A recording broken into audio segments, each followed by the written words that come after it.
Build this place. Don't you think I should be in the know? I think you should be focused on winning the Invitational, not showing off to our senior physicist.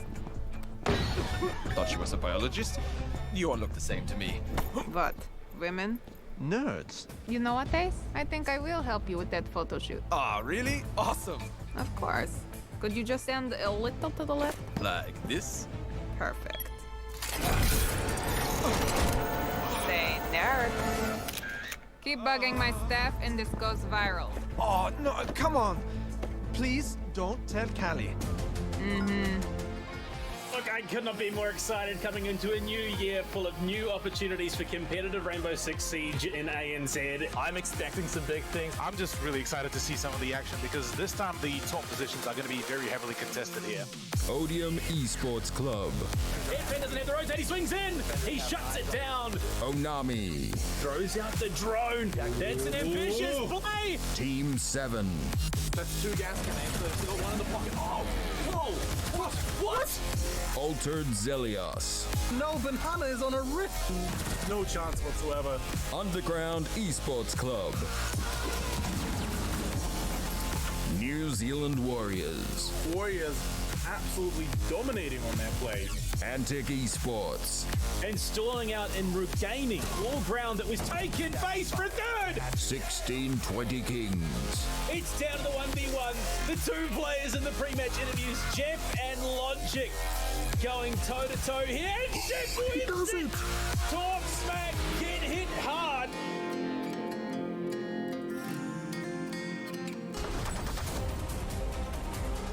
Tango in my sights. Now it's time for New Belt Nitro signal, and he fell for it.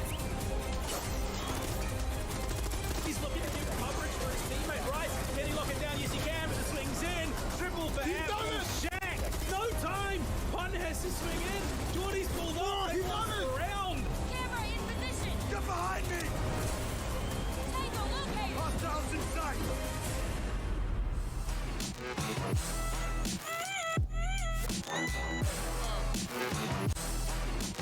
A new year brings new opportunities and a new competition back into the fold. We're here in studio for the 2022 LPL Pro season. My name is Blue Panda, and as always with me, it's Cthulhu. We're here, we're live, we're in studio. A new year, new teams, new faces. Yeah, look, we have quite a nice combination of a lot of teams, a lot of players from different disciplines, different leagues in general as well, all here to compete for, well, the grand final winnings. I mean, new faces, new teams, new sponsors as well. You can get in on some of our action as well with Orcon. Make sure you use exclamation Orcon in chat. You win yourself a pretty decent gaming package if you sign up for one of the 18-month plans. $1,000 worth of value. That's seat, that's mouse, keyboard, headset as well. So that's not something you want to snooze on. You make sure you get on that. It is New Zealand only. So if you are local looking for a new internet provider, get on it, of course. But Cthulhu, we're coming into a new competition. 8 teams, 7 weeks of best of 1 round robin leading up to that playoffs. And look, this one could get really, really hot real quick. Absolutely, yeah. Look, we have quite a solid overall setup. We have 7 weeks of B01's round robin to start us off. Then the top 4 do go into the playoffs in the form of best of 3, and then the conclusion of it all, finals to be played out in a best of 5 as well. So plenty of opportunities to battle it out, but also being that it's all single round robin and then single elimination will keep all the teams nice and frosty. And top 4, they will be facing off for that prize pool, of course. They're not here just for fun. There is money involved. Top 4 teams vie for a piece of the pie. $3,000 up for grabs, $1,200 first place. But that's not all. Top 4 may get in the money, but bottom 4 will have to play through a relegation tournament. Absolutely, yeah. Look, so each and every one of the teams will want to keep themselves nice and solid afloat, given that, well, yeah, it's battle for all the bragging rights, all the trash talk rights, plus the money on top of it also. Plenty of incentive, but honestly, I'm just excited for all the clash of all the different levels of discipline. And speaking of levels and discipline and teams, of course, let's get in onto our team list. You saw it in the opener, but let's take a bit of a deeper dive into who will be facing off in Season 1, of course. We've got Odium and Onami joining us from the Nationals League, of course, top and tail of the tournament at the moment, unfortunately. We then have a couple of teams from the Challenger League as well, 1620 Kings, Antic R6, Vodafone Warriors, and Oceania. So we've got some newcomers into the fold. Absolutely, yeah. Team 7 and Underground Esports are coming in from Tier 3 as well, looking to show their prowess here as well and see how they fare against the Challenger League and the National League players. Yeah, look, it's not going to be an easy feat at all, of course, so there is a lot on the line, even starting from play day 1. And let's get into it. Let's see what our matches are for play day 1, of course. We've got 4 best of ones tonight. We'll have 4 best of ones next week and the week after that. But our matches for tonight, up first, Onami take on Team 7, the newcomers to the competition. Second, Altazelios taking on Antic R6. Match 3, the Vodafone Warriors taking on what formerly first place out of the Nationals League, Odium, and 1620 Kings versus Underground Esports Club throughout the evening. I mean, is there anything that sticks out to you? Look, honestly, I'm curious about how will the Altazelios versus Antic Esports, because this is the clash of the 2 Challenger League teams that have already managed to battle it out previously throughout this year. So this is more so kind of a rematch, or maybe some chance for revenge, given that Antic did not have particularly a favorable experience back then. And the other one that I'm actually quite curious about is our very first one, Onami versus Team 7. National level team versus a Tier 3, aka LPL Evo team. I'm actually quite curious how will the two powers will collide. Well, let's get on into the matchup. Of course, up first, it is Onami coming out of the National Leagues. Some familiar faces coming back into LPL Pro. We've got Smacker, Gulmau, Archie, Player, and Yui. And 2 of these players, former champions of the LPL Pro competition. Absolutely, yeah. Used to be part of the original Skyfire roster, Smacker, Archie, even Player and Yui later down the line through LPL Pro back in 2019 did join them to assemble a rather deadly stack overall, but unfortunately later down the line, just things didn't really work out, especially nowadays in Oceania as well. Things been rather rough overall, but I gotta say, look, if they can get back their old chemistry, I certainly think that they could be a dangerous roster to play against. Yeah, and I mean, looking to make a bit of a comeback after a rough start to the year, but their opponents, of course, Team 7, up-and-comers in the scene, looking to make their mark here on LPL Pro. Campo, Phoenix, Sealy, Khan, and Clutchy. Some large portions of that former Bandits roster that everyone knew. Absolutely, yeah. The Bandits ESC, the team that was rather dominant throughout LPL Evo, through a fair few of the seasons. Now seeing introductions, I believe Khan is one of the newer additions, and Clutchy hailing from one of the different disciplines. I'm actually quite curious how will he also perform within Rainbow Six and within a much more organized competition like LPL Pro. Well, we like to keep an eye on certain players in our matchups, of course. Let's go to our head-to-head. The 2 players that we're most intrigued to see tonight, of course, it is going to be Gulmau from Onami and Campo from Team 7. Almost caretakers of their respective rosters. A bit of a veteran status for both of them, with some young gunners along for the ride. Absolutely, yeah. Look, the battle of the 2 veterans is definitely going to be one way to put this. Another really is, well, babysitters to see who will be able to manage the kids a little bit better than the other. And overall, look, I have to say, Onami versus Team 7, I'm kind of curious, because whilst Onami at core,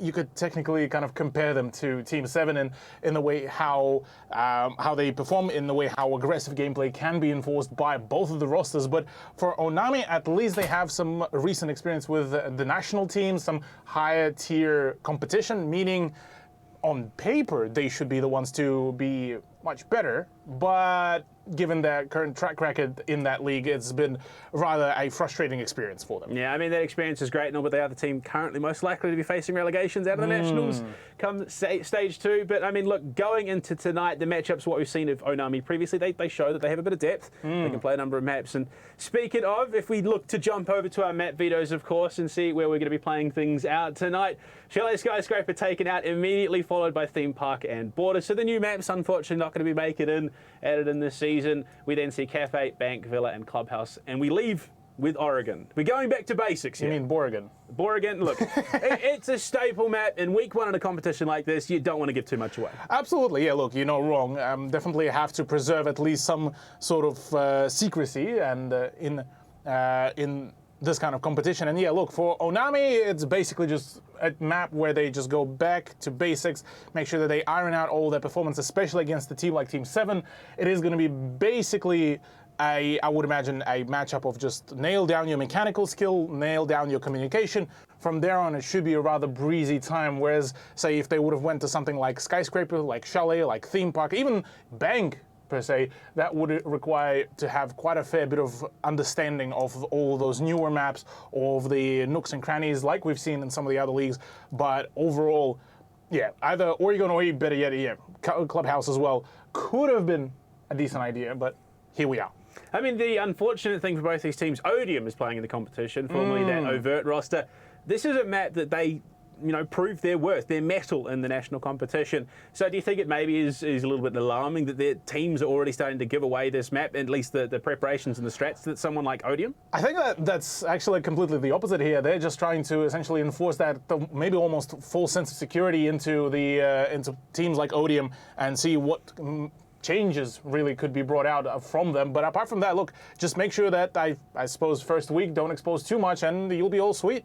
Well, it looks like we are just about ready to go into the match. Cthulhu heading to Oregon. But before we get there, I mean, look, we're going into the operator bans first. Obviously, the new changes coming into the new season. We've got Thorn in play. You've got Osa as well. With obviously Azami's the one now in isolation. Are we going to see too much in terms of deviation, in terms of the meta, when it comes to a map like Oregon? I doubt that we'll have a whole lot of deviations. Maybe the introduction of Osa could be big here, but again, it's not one of those operators that is extremely crucial to a map like Oregon. Something across the lines of Flores that did get introduced a fair few seasons back, who could be extremely powerful here, but overall, I reckon we won't really see a whole lot of deviation. Maybe it would be more so leaning towards the Frag Fiesta. And obviously, you're going from what, a Tier 1 ANZ team to a Tier 3. Do you reckon that there could be a significant difference in play style as we're just about to get into it, but do you reckon that could come into play?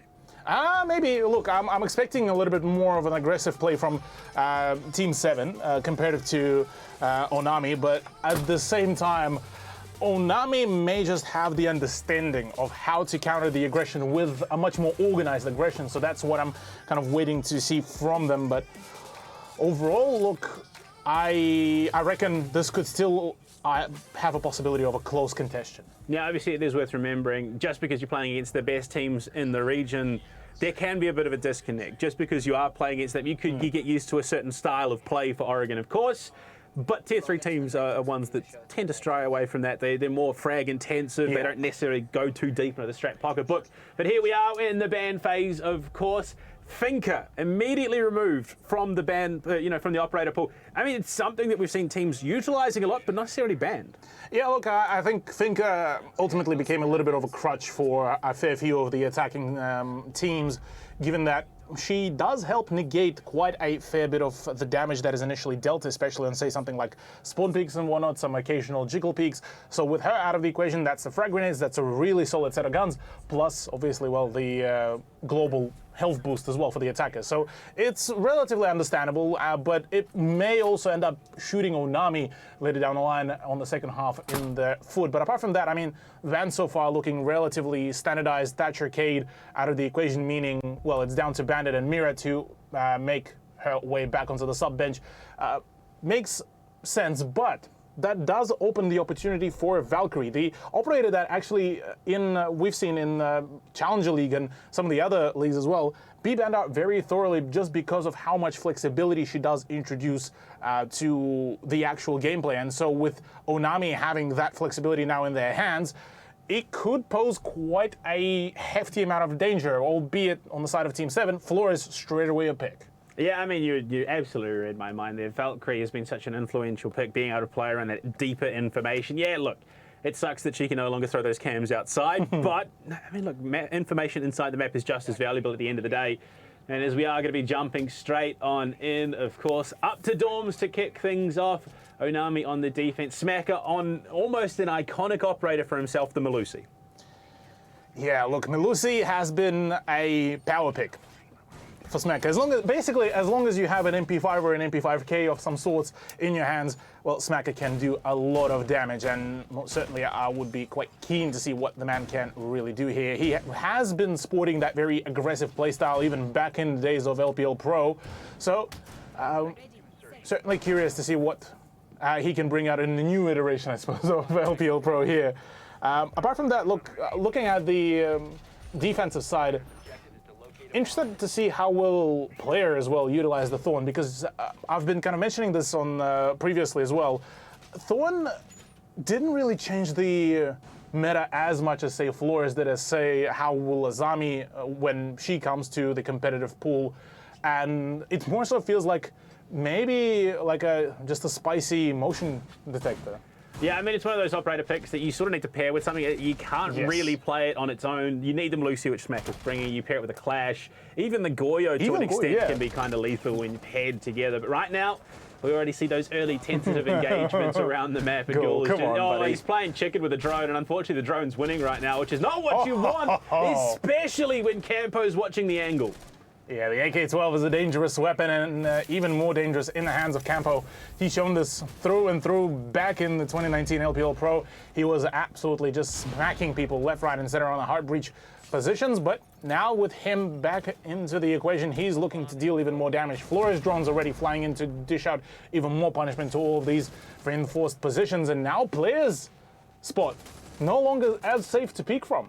And we didn't even touch on the fact that there's no breach denial. They've got absolutely nothing in play to deny walk-in wardrobe, nothing to deny attic. So it is going to be a reasonably easy time for Team 7 to get themselves in. But this roam down in the basement from Archie, this armory stairs flank could completely cripple Team 7.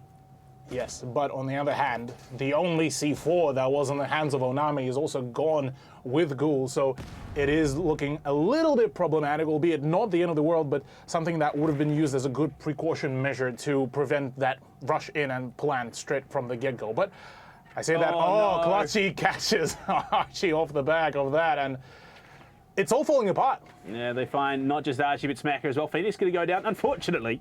No more withstand there. Player finishes off the kill. He's looking for the angle, but Clutchy just swings back, punishes him for it. Yui from below has the shotgun, will reveal his position as that plant is going down. Team 7 kicking round one off with a hell of a bang, and Yui has to try clutch up. He's going to find the back of one. Free kill on to Khan, but he's still got to find 3 more. Yui has the position, but does, I believe, get spotted by the drone. There will be a few crossfires, but the jiggle peek from Clutchy, he's just so good. The VOT experience coming in big. I mean, what was it? A 3K? Before that, he just managed to almost effortlessly just farm up. Yeah, that was absolute stunner of a round for Team 7 to kick off their LPL Pro journey. Now, it's not over, it's not done, and we do have the player cams as well. You can see on your screen the face is not too perturbed. Campo, well and truly focused on what's going on. And look, you got to admit, not too fussed on the side of Onami, though.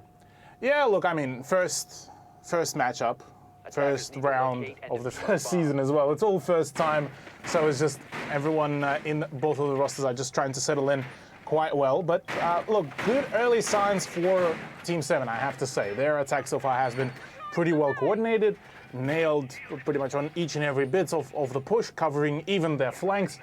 Actively, might I add. They had the Nomad, they had the drone, and on top of it all, already a pretty much on-the-go rotation from Clutchy whenever it was needed for the actual push onto the side. So nothing really to point out yet on the side of Team 7. Onami just felt like they were expecting a much more paced down play, a whole lot more of the utility done before the actual push, and so they didn't expect just the raw aggression that Team 7 were looking to bring in, which is something that is going to be a big talking point between Team 7's presence from back in the Tier 3 scene now against Onami. It is going to be that very kind of aggression versus composure debate.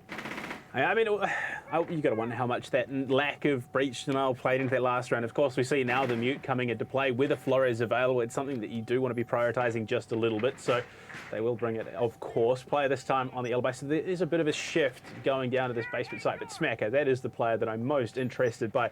Prone on the bench. It's not great for health ratings, but it could find someone unaware. And it does immediately. Yeah, one of those cheeky positions it's going to be extremely difficult to nail down, and yeah, the drone will be to blame for that, instantly making the rotation and bailing out of that position. Campo wants to find the frag, but with Sealy going down as well, the timing is just not there. And you see how Onami, look, they tried to play that very kind of hunkered down setup. It didn't work. They decided to rotate over to the to a much more aggressive, very roam-heavy play. instantly working out because they reshaped themselves back into that kind of the old school times, I guess. Just play in the most unpredictable positions. Well, I mean, it's a trend that we are seeing across the board, not just in, you know, the LPL Pro, but Challenger League and Nationals, even all the way up into the Pro Leagues, of course. A dynamic shift from, you know, that passive defensive style into a much more aggressive one. You're looking for those more aggressive roams. You are looking to battle your opponents on the attack before they even get near the bomb site. Indeed they do. Well, as we are getting closer and closer to the actual site push, well, Campo was looking to try to make some sort of a play, but in a 3v5, I mean, you look at the health pool of Onami, all full HP, full health, 5-stack versus Arguably, all the remaining members of Team 7 are full health. Yeah, but 3 full health players versus 5 full health players does put this into quite a fair bit of a perspective. The health differential is certainly there. In comes the swing, though, from Campo, which player is not knowledgeable about, which could pose quite a bit of a threat to the alibi, but Poor! Campo is just sharp. My lord, like a guillotine coming down, player just straight executed there, and all of a sudden what was a 5 versus 3 is now a 4 versus 3, sorry, is Clutchy. Deep into Freezer, he's been found. Smacker dealing out some serious punishment. This might just swing the other way from above. Khan takes out Yui as Clutchy falls. So again, the numbers whistling away. Team 7 on a bit of a struggle streak at the moment, the flash in, but Smacky's going to get himself out. Just how Smacker gets taken out from beyond what should have been possible there. Just running across the double pillar door and that dying spray. The last couple of bullets in the mag, and all of a sudden Team 7 are flooding onto the site. Looking for the angle, unfortunately for them. Archie's covering. Khan has to pull it out, and Ghoul finds the final kill. He started round 1 with the first, closed it out, and unfortunately, Campo was able to find Ghoul in the first, but Ghoul gets revenge. Yeah, I gotta say though, good pullback by Onami. The moment they realized that, hey guys, we're getting a little bit too aggressive, too keen for some of those gunfights, they fallen back, managed to scope the rest of the opponents out, and from there on it was a relatively clean performance overall. So nothing yet to really worry about. Obviously the first round hiccup was certainly there, but it keeps the contention rather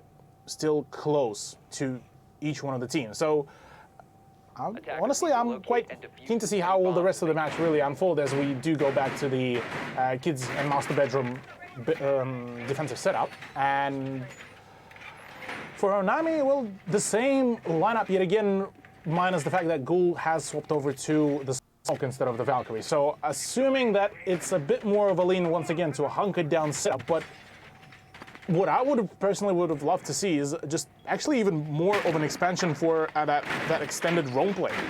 Yeah, I mean, they're going to bring the mute again, obviously. It is going to become a necessity for the remainder of the match. There's nothing really you can do unless you just completely forsake the breach once again. There is a setup for an impact trick, but with the Flores in play, you got to wonder just how possible that is.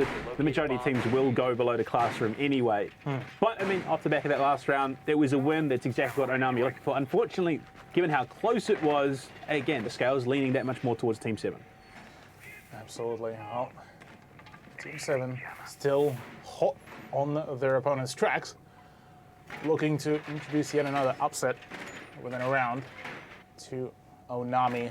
Yet again, the very similar approach. This time it's Smacker that is looking to try to contest against the long-range capabilities of both Phoenix's, I'm assuming, yeah, that's the LMGE or the AR-33. So Phoenix just trying to be a little bit more patient about his approach, does toy with Destiny in regards to him just playing between the two different angles of that same doorway, but it actually could be Yui that would be the big problem with the C4 from below, but Sealy is also holding down the Freezer stairs. Should have the angle in a brief moment. Oh no, it's the Razor Bloom to take Camp out. They will answer back in kind though, so unfortunately no Yui for the remainder of the round, which was again the one Nitro cell loss. I mean, but Campo, the hard breach for the team gone, means that this could be a very, very tough push onto the site. They did not get Attic Wall from the looks of things, and they didn't get Walk-in Wardrobe either.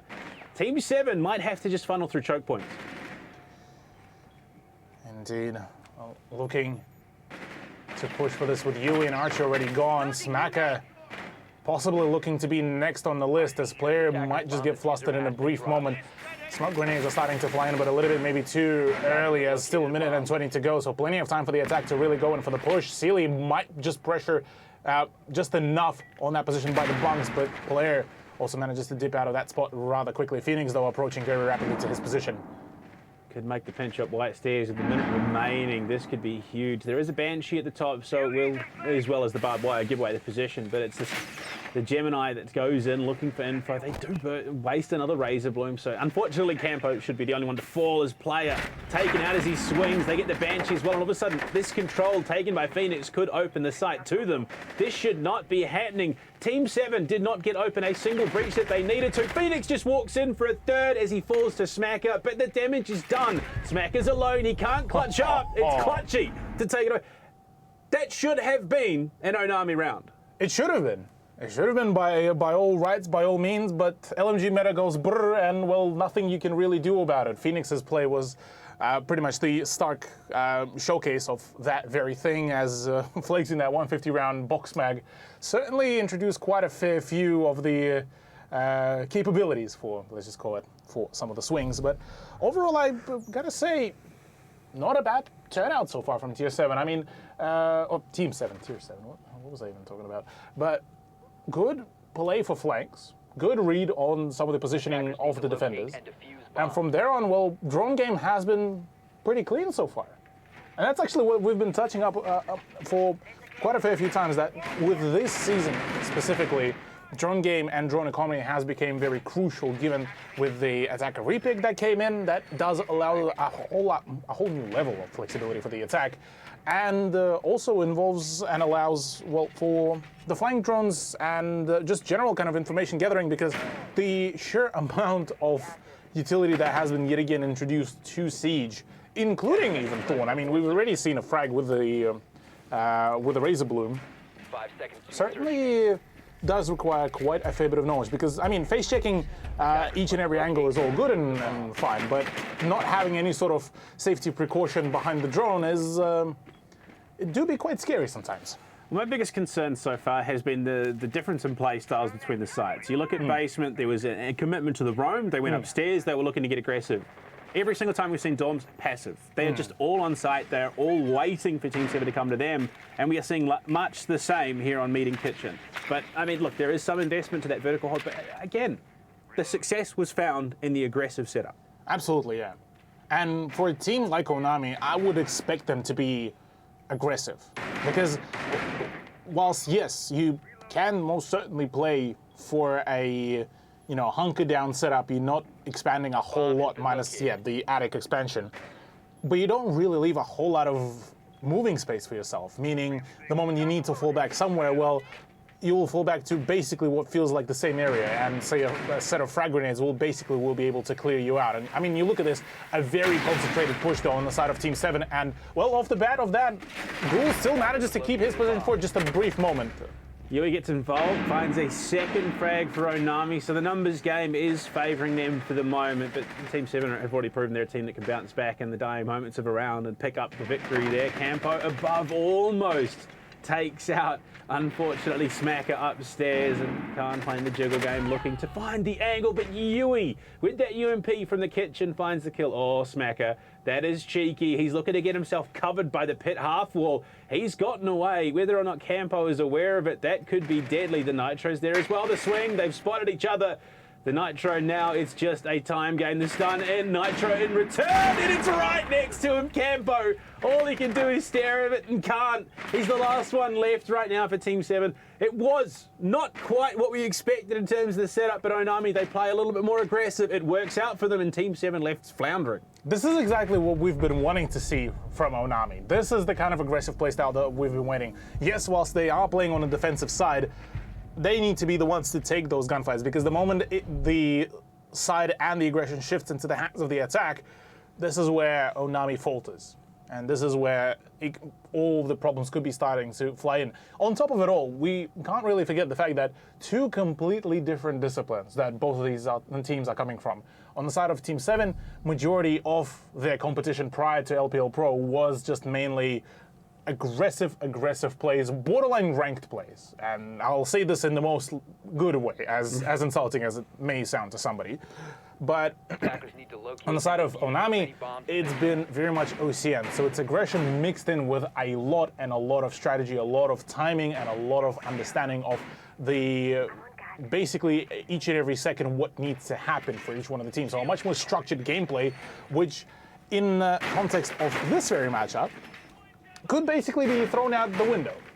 Yeah, I think we might need to see Onami lean into that a little bit more, give in to the chaos, give in to the Reject aggression. modernity, return to monkey. That's the one. I mean, that's exactly what that's where they have found success. The 2 rounds they have got have been where they've stepped up to meet their opponents before they can reach the bomb site. The 2 rounds they've lost, they hunkered down on dorms, they waited for Team 7 to come to them.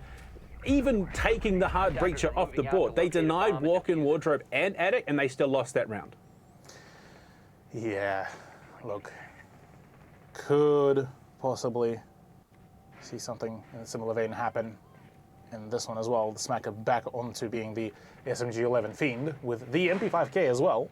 By the way, that gun has been sported by quite a number of players who were able to achieve some great plays, namely FaceCream back in 2021 Challenger League. He was able to just absolutely hammer anyone that would be standing in front of him.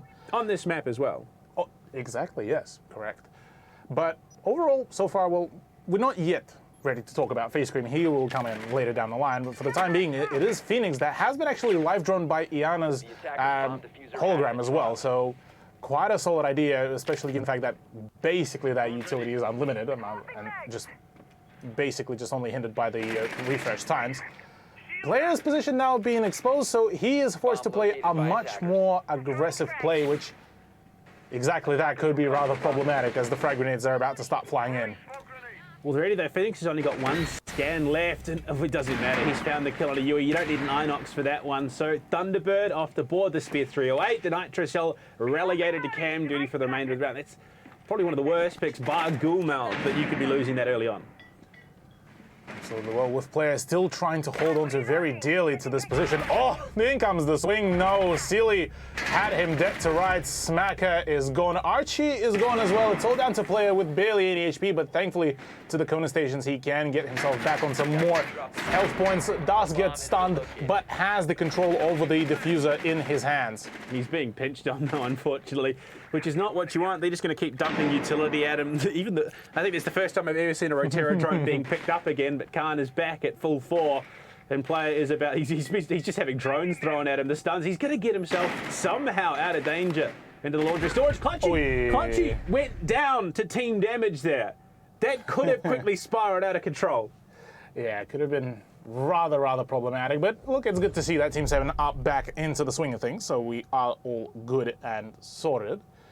So as it stands, look, Team 7 are still keeping up a really good momentum overall. I got to commend them on that. I was a little bit skeptical initially, given that it is quite a contrast change between the 2 disciplines for both teams, as a matter of fact, between Team 7 and Onami. So it's good to see that Team 7 is able to keep up, more so now actually having a point advantage over Onami, which could be changed within this round, but if it does end up concluding in a 4-2 scoreline, now we start asking some questions as to what is genuinely happening within Onami, whether it's kind of them not having a good, not understanding, but not having a good grasp over the, I suppose you could call it identity for how do they want to conduct themselves in the server, and how do they want to, what kind of playstyle do they want to evoke here.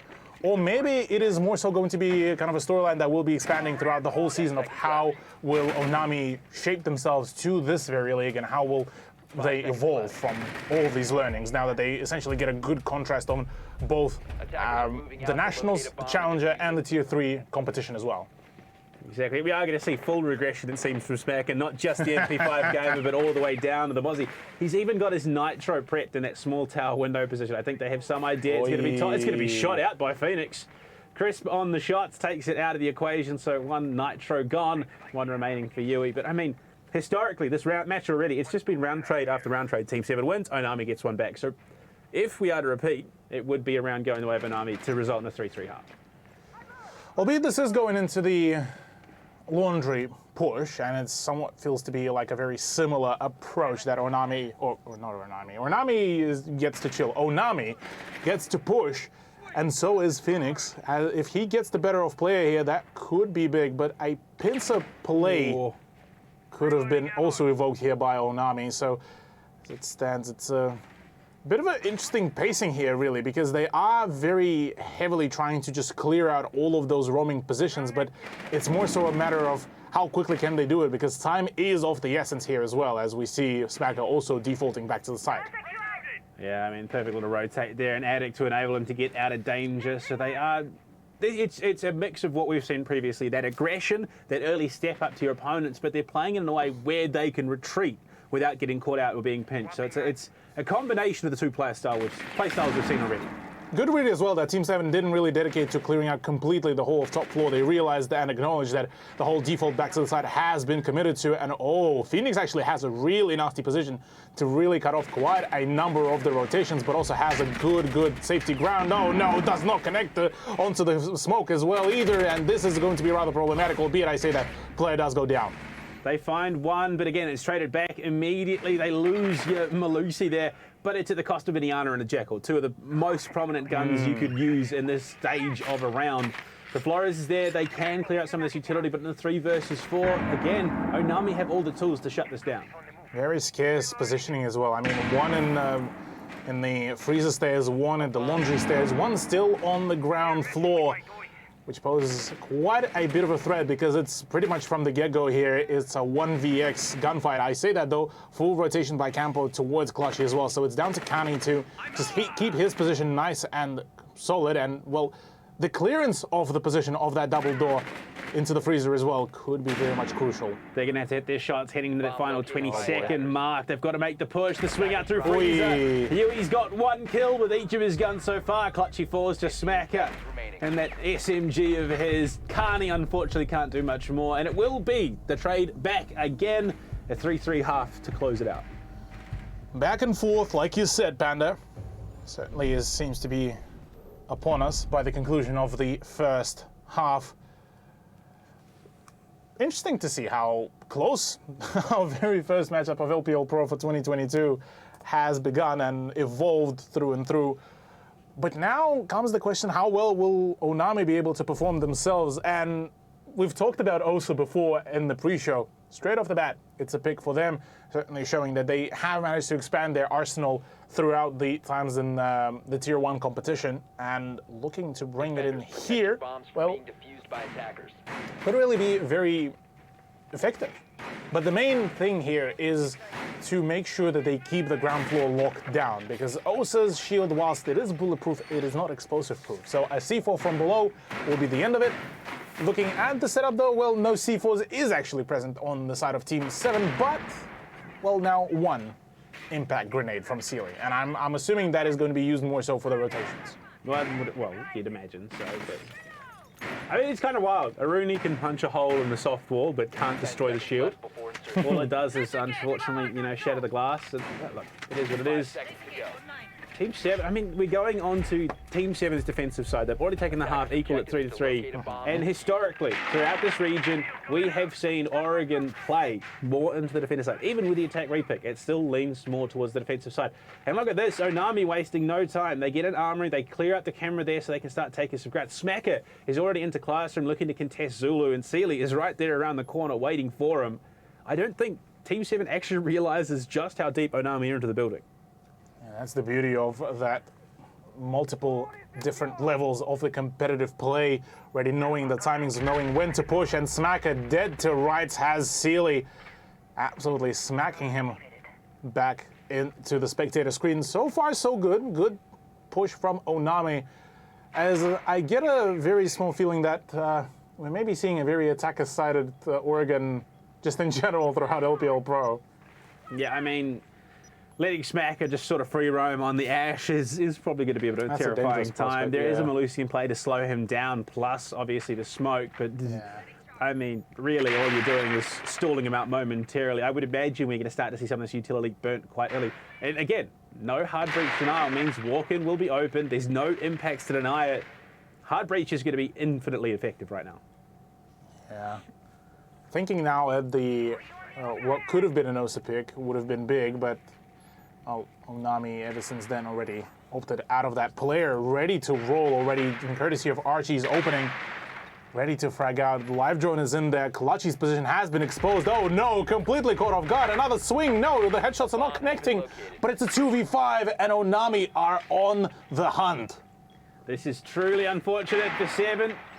P10 Roni for Khan and Walt Campo on the Aegis of the 416. They've got the guns to be able to do it though. They could just about pull this one back, but you've got so much coming at you. There's still nades in play. One frag, one smoke to cover and deny. Well, now Archie's has committed his, unfortunately, but it's a numbers game. Ghoul can completely commit to this plant. He's got coverage from every possible angle. There's no threat of a nitro. Khan hasn't even deployed his bulletproof camera, so there's a lot of concern. Campo will find the first, but he falls immediately after, and all of a sudden it's down to Khan to try and clutch up the 1 versus 4. Plants there, it's all going the way of Onami right now. Yeah, through and through, no matter what. In comes the flank as well. Goal to wrap it all up. But I gotta say, so far it's definitely starting to rotate over into the hands of Onami. Before it was kind of T7 leading the charges the charge itself with the points trade. With every kind of win, it was still them being in the lead points-wise, but now it's Onami that did take the lead and the incentive. I They were suppose, the first double up of a round. It's the first time we've seen back-to-back rounds. So certainly good signs, promising signs for Onami after quite a shaky defensive half, which feels rather almost counterintuitive given the sheer state of kind of siege in APAC even in general. We're so used to seeing quite a number of matches to be very much defender-sided, and kind of attack is more so about how little mistakes you make.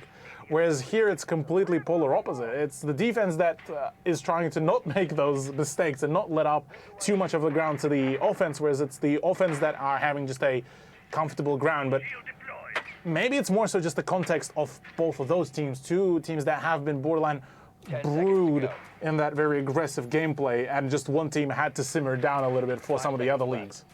Yeah, I mean, you've got players on Onami who have been talked about for years now because of their aggression. I mean, you look at the likes of Smacker, of Yui, of Archie as well. I mean, you look back last year alone, Archie stage 3 of the Oceania Challenger League, 3 matches in a row, dropped 17 frags for his team, that one being 1620 Kings at the time, of course. So they're a team that should thrive on the attack, and with Smacker at the moment sitting on what is a quintessential pick in the Oceania Challenger League and everything right now. It's just in OCE. We've seen a lot of play from the Nook. Yeah, Nook has been one of those very key operators to be essentially that, I suppose, a helping hand, the extra tool to Jackal even pings as well. Once that information starts coming through, it could be extremely powerful for a player like Nook to utilize, well, her utility, the gun, on top of the sheer amount of information that is being relayed back to the operator. So a good beginning. Phoenix out of the equation, Campo gone as well to the pre-fire, but through the hatch? Through the hatch as well, the pre-fire, and Smacker would know as well. He has no idea, but he somehow got the down. The scan is there, so they will know his positioning, and player will be able to confirm and finish him off. And it seems that, yeah, things are quickly spiraling out of control for T7 on the defense. Their attack, as good as it could be, got 3-3.5, and Onami are coming in swinging. Absolutely. You look at even all the outlines of Team 7 forced back onto the side. The last remaining 3 given the same treatment as they were on a number of rounds back on the attack. 3v5, full HP on the side of the attack. Without a finker. Without a finker as well, and that is a rarity. I say that with a very big emphasis. It is a huge rarity to see nowadays in Oceanic Siege. And so with that said, well, minute and 10 to go. Seems to be like it's about to be go time for Onami, and they're looking, well, better than ever. They're approaching the site from 3 different angles right now. Big Tower Stairs, Laundry Stairs, and even Freezy. You can see Archie over there as well. So they are feeling comfortable enough that they can risk the 1-on-X fights and take them as comfortably as possible. And Smacker is just drawing so much attention right now. You can see multiple bodies focused on him, with Archie testing the waters around Freezer and the main body of the push coming from back in that big tower position. And already Clutchy, one of the key anchors in this hold, is in danger. Look at the sheer amount of the red pings as well. The information game is absolutely huge. No, Sealy nearly goes down, but it's a full-on swing. Another one dead nearly, but I say that Kalachi and Khan could actually still keep things nice and crispy for themselves in a 2v3 as now, well, 1v3 player goes down. Kani does get the down himself, but 15 seconds, he could make a play for the time, but the plant is already starting to go down. He needs to finish off, the player close. Unfortunately, Archie just tucks himself, and that's free information right now. But you look at the disjoint, there is a significant disparity in positioning. Yes, they have the line of sight, but if we see an aggressive swing past that breach into elbow, we can see Ghoul cleaned up, and from there things could go a very, very dire way. But this angle, player is holding, covering his teammate Ghoul. Khan has to make some miracle happen right now. He's going to swing aggressively, find both, but no, unfortunately, baited out by the player in elbow, caught out by Ghoul sitting on the diffuser. And Onami, I mean, they are storming through the second half. Clean deal, yeah, clean crossfire by the conclusion of it all. They knew exactly what to play, where to play, and how to do it. The fact that, well, a player couldn't really... Oh, was it player? No, pardon me, Khan. Tried to, well, get the finisher, but the sheer amount of information that was already given away has been just absolutely just huge. By this point, really, it looked basically impossible to take. And I don't think there was anyone on that site that wasn't seen. Actually, no. The defense. No, theoretically, if Khan would have swung the actual double door into the laundry, he would have seen first whoever was at the bunker elbow, and then theoretically could then re-swing onto Ghoul, but that would imply that the Onami players would have some sort of a massive galaxy brain moment and not double swing, which, I mean, in their case, it seems borderline impossible with the way how they've been approaching. But I mean, 3 rounds in a row for Onami, looking to be very, very dominant on this half, finally awoken, finally in their element. Aggression seems to be at all-time high, and knowing exactly where to be that nuisance. I mean, Smacker, I have to give him kudos, despite the fact that he didn't really find a whole lot of big plays. It's mainly been on Yui to do that, but he's been a key player in that push. The moment somebody decides to, okay, well, I'm not really getting any luck on the person at the laundry stairs, let me try to re-swing the opening in the freezer hallway, he instantly gets punished by Smacker because he still holds that angle, even though it's a pixel peak. It still works out, and that's the beauty of how they managed to organize themselves. Onami just clean on their attack. It was almost like sleight of hand. You're focusing entirely on that laundry push because Smacker is being a nuisance and creating noise while the rest of the team is pinching in from the other angles. But now, I mean, 5-3 the scoreline. Onami have really stepped it up going onto the attack. 3 rounds in a row for them now. And 2 more to close it out. Team 7, I mean, they're just being outclassed. Yeah. Although it does feel weird the way that they are being outclassed. The way how they started things off, it did look rather promising, but alas, didn't really come to fruition once the second half really started things off. It's not the end of the world just yet. They still have technically 1 more round buffer, but obviously they wouldn't want to give it away as easy as it's been or as it looked for Onami in the past 2 rounds. But regardless of that, 2 points away from a 3-pointer win for Onami to claim the first place in the first matchup of our week 1 for LPL Pro. And bomb located by attackers. At this point, Team 7 are just being caught flustered almost. I mean, it's also, you got to remember, they're stepping up to play with, the big dogs. This is a nationals level team. There was never going to be they'd come in, take the entire scene by storm and blow them out of the water. They made them work, which is, I mean, a positive to take away at the end of the day. It's not over, of course, and especially with Phoenix finding that kill on to play. Iana off the board, no more frags, no more Gemini. That is a key piece of utility removed. Yeah, with Gemini out of the equation, that's also a set of frag grenades as well gone. The only set of frag grenades that could have been utilized by Onami, and they have been flexing that utility set quite ferociously. So that out of the equation, well, Smack still has, I believe, 2... I think there's still a couple of the concussion grenades, but it's the swing. Oh, snapped! Absolutely destroyed. That's a double. Can he go for a triple, though? That's a big question, as Archie is already taking damage through the smoke. But as it stands, 2v4, Kalachi and Kani all what's left of Team 7. Phoenix didn't even know what was going on. He thought he was safe, tuck it in by the double door, and he was dead moments later. Phoenix caught snoozing. That's just truly unfortunate. They will get the kill back onto Archie, but once again, they bring it within 1. Ghoul on that plant. The cover is there. Yui making sure that the security, and my God, Smacker knows that he just hit a ripper of a shot. What? How did he hit that? Muscle memory, Panda, it seems. Just absolutely just daring performance. And you can see the slight frustration starting to settle in on Team 7. It's good to see, though, that quite a fair bit of talk is still being conducted. Campo, as we kind of dubbed him, and Ghoul previously, the babysitters of both teams, looking to try to just talk some more sense into their rosters. And it's good to see that that is being currently conducted, but maybe some sort of a tactical timeout is very much needed here for Team 7, given their current predicament in being in a 3-round deficit.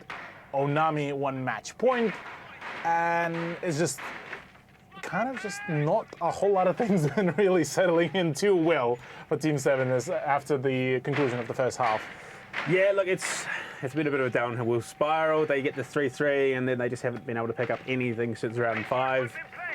Look, on the other side of the coin, Onami, they're about to pick up their first comp win of the year, which is always a plus at the end of the day, and they're about to do it in regulation time as well, so full points for them.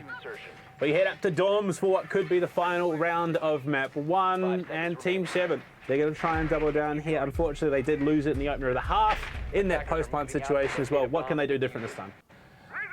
Honestly, try to kind of add the same aggression how Onami did manage to showcase us back in the first half. Just try to expand, try to play for that extra space on the map. I mean, the sheer amount of free real estate that has been basically given away to Onami throughout the last 3 rounds has been quite staggering, honestly, Panda, and something that needs to be addressed. But look, at least bottom line here, Team 7 are going away with a quality VOD for them to look back and figure out exactly what's been the issue. And still learning material, especially for a team like them, coming and hailing from, well, Tier 3 competition, basically. It is invaluable. Yeah, invaluable experience at this stage. And I mean, these are teams that are playing against the best in the region. That information is going to trickle down, of course. So Team 7 in the coming weeks could look to bounce back in a pretty significant way. But right now, Smacker is in. They take that camera out from Armory once again on the drones to try and provide some cover, especially given that Campo is playing around these laundry stairs, might be able to make a pinch happen. With the breach starting to happen, Smacker looking to spearhead the push once again. There is a flank coming about from the laundry stairs, but no call just yet has been shown as Campo is forced out of that position the moment he hears the LNGE blast out. But as it stands, a much more paced down play, albeit I say that already control and the angles being set up. The breaches started to be almost prepared, and it's Yui to actually attempt to go in for the swings. 14-5. We yet to, well, we haven't yet really showed that off and talked about it, but he's been absolutely popping off. I mean, those are Archie numbers from last year. He was the one putting up these numbers for the team, and unfortunately, he's struggling a little bit, and he's going to go down to Phoenix as well to open the round up. No Maverick, but look, they've already got player into Attic. They're starting to take some key ground towards this bomb site, and from there, they could potentially find the player deep into Kids as well. And there's a lot that is quickly slipping out of the control of Team 7. 100%. Oh. With 34 seconds remaining, 4v5, Archie down, Phoenix low on HP, Phoenix copping a double. Campo might just get a drop onto Smacker as well. In comes the swing, down and out. It is looking like Team 7 finally will be able to break the streak, but I say that, for how long will they be able to slow that onslaught of Onami on attack? Yui's still alive, so is player. 2 key fraggers for this team to swing in. Unfortunately, player just a little bit audacious. Yui finds the hands of Campo, but he's alone. 6 seconds to do it, unfortunately. Yeah, Sealy just swings, knows that he's got numbers behind him should he lose the gunfight. They do stem the bleed. Team 7 get themselves a point on the board. They need 2 more for overtime, though. Now, all of a sudden, Team 7 do look like they could be able to bring it back. Albeit, it's still going to be quite a gargantuan effort from them, especially against a team like Onami. But with Onami, that last round, they seem to have gotten stalled out quite quickly, and that could be very much of a problematic thing. We've mentioned how aggressive they were at the beginning of the matchup, at the beginning of their attack as well, how quickly they were on entry.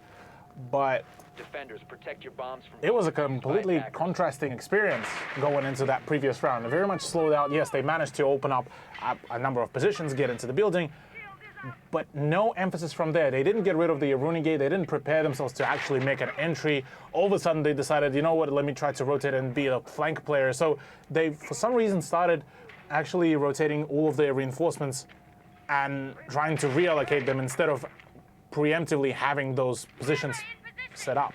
Well, I mean, it was almost the exact same approach in the start of the round. The difference being that, you know, Smacker got in there, he then pulled back immediately. It wasn't, you know, they took the ground, they got aggressive up towards Dorms, and I mean, you saw that in the first round of the half. Smacker was in classroom watching Zulu immediately, but Smacker was the only one on armory stairs. He had no support whatsoever. They did get into the building early, but they stalled out from the middle portion round. There was almost a minute and a half where they just did nothing. Absolutely, yeah. Certain positions needed to have been changed. Certain aggressive plays should have been conducted. But again, we talk about should have, could have, well, didn't really happen. So 4-6 scoreline is still very much workable. Again, a valiant effort from Team 7, regardless of the final outcome. With Sealy, though, stealing one of the drones, this is quite big, given that it, well, had the potential to promote some more information, but no more for the time being. Phoenix has been one of the big thorns in the side of Onami the moment it went down to actually both attack and the defense, but I say that, well, Sealy is down, but not out just yet. Been here before, it was Campo last time, but unfortunately they don't necessarily have that information. Yeah, they got the scan up, so they know he's still there. Finished off, and unfortunate player to lose, and what an angle to find the feet as well. That's the final scan though, so Campo is going to be a known quantity. He's going to get himself a couple of drones for the trouble though. But I mean, you look, you haven't even entered the halfway mark of the round, and there's no Inox scans remaining. A bit problematic, but it does sort of relay the general gist of where certain positions are, and being able to clear out the roamer and making sure that the ground floor and the top floor are in your full control certainly is a good aspect to really provide. Now, Yui doesn't have any drones. There's no flank drones on Zulu nor the Freezer stairs, but Yui can have the angle. Phoenix, though, has perfect capabilities to shut it all down, and Yui will be completely unaware of that presence and, surely enough, completely destroyed. There's been a significant lack of priority around flank watch for Onami in the attack. We're not seeing the priority that we saw around the Nomad like for Team 7. Clutchy was almost exclusively on that operator every single round, setting up the flank watch, denying with those air jabs, and now Archie rotating around. They had the angle. They knew that there was possibly players there, given the priority, the number of footprints at the top of Freezer stairs. But for some reason, they just don't worry about it. They ignore it. Yui walks up and gets caught absolutely unpunished, and that's pretty rough. Again, a stall out though, 30 seconds remaining, and we yet to see any sort of form of aggression. We know how long it does take for the actual push to happen. Kani does get tagged up, but such a solid set of frags, albeit I say that back to 2v2, 15 seconds remaining. Clutchy has to win his own position. Phoenix already got his own smacker, barely on any HP, and it's looking to be yet another round into the hands of Team 7 to make it a 5-6 in just a matter of next 5 seconds. I mean, what's going on? You're running an OSA. You've got those deployable shields. Why are you not positioning them more aggressively for that information? Push down Laundry, get control there. Even Freezer, you can head to the bottom of the Freezer stairs, set up a shield, look at that long angle all the way into the washing machines. But Onami, they absolutely stomped out the start of this half, and all of a sudden, it's like they've run out of juice. My question here is, where's the Nook?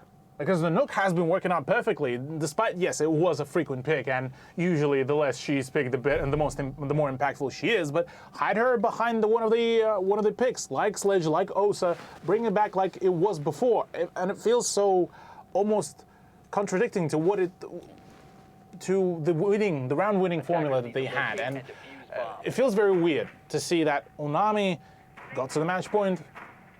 Just one more round remaining. They literally, all they needed to do is literally the same thing, because Team 7 didn't really do a whole lot of adjustments.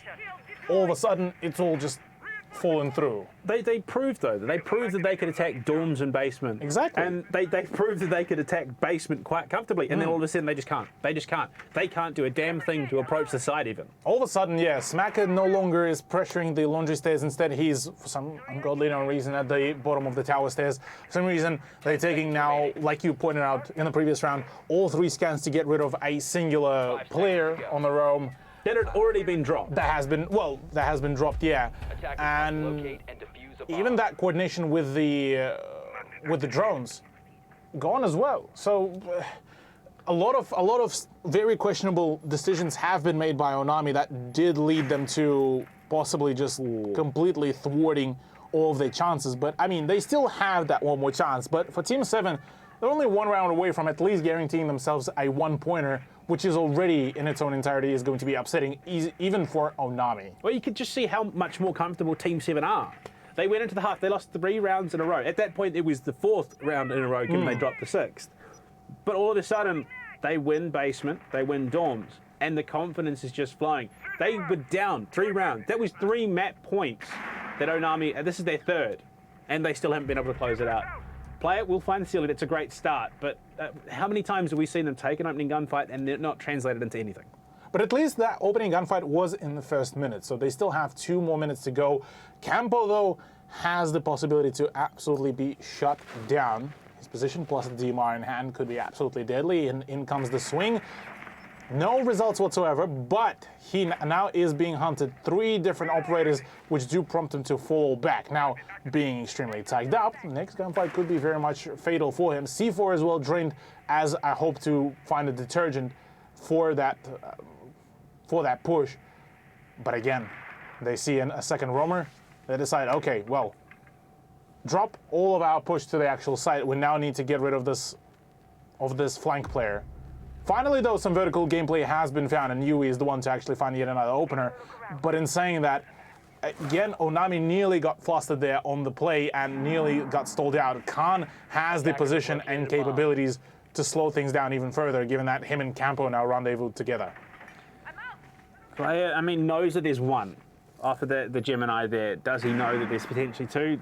Who could say? But we're heading to that final minute. The advantage is overwhelmingly there for Onami. 2.5 players off the board, half because Campo's so low already. But the stall out happens once again. They have the numbers. They just have to go and play for the trades, but they're so hesitant to commit to a push onto the site, and going to the final 40, they may cost themselves this round as well. Clutchy has the position, does get the better of one of the players, but meanwhile, Campo does go down as well. It's all in a 1v4. Well, a Valkyrie and a dream to keep Team 7 alive for at least 1 more point for themselves, but as it stands, barely any opportunities are being risen, and really not a whole lot of positioning. They're either spotted, found, and well, not a whole lot of chances. There we go. Yui is the one to wrap it all up. It is Onami to find the victory of it all with the belt as well by player.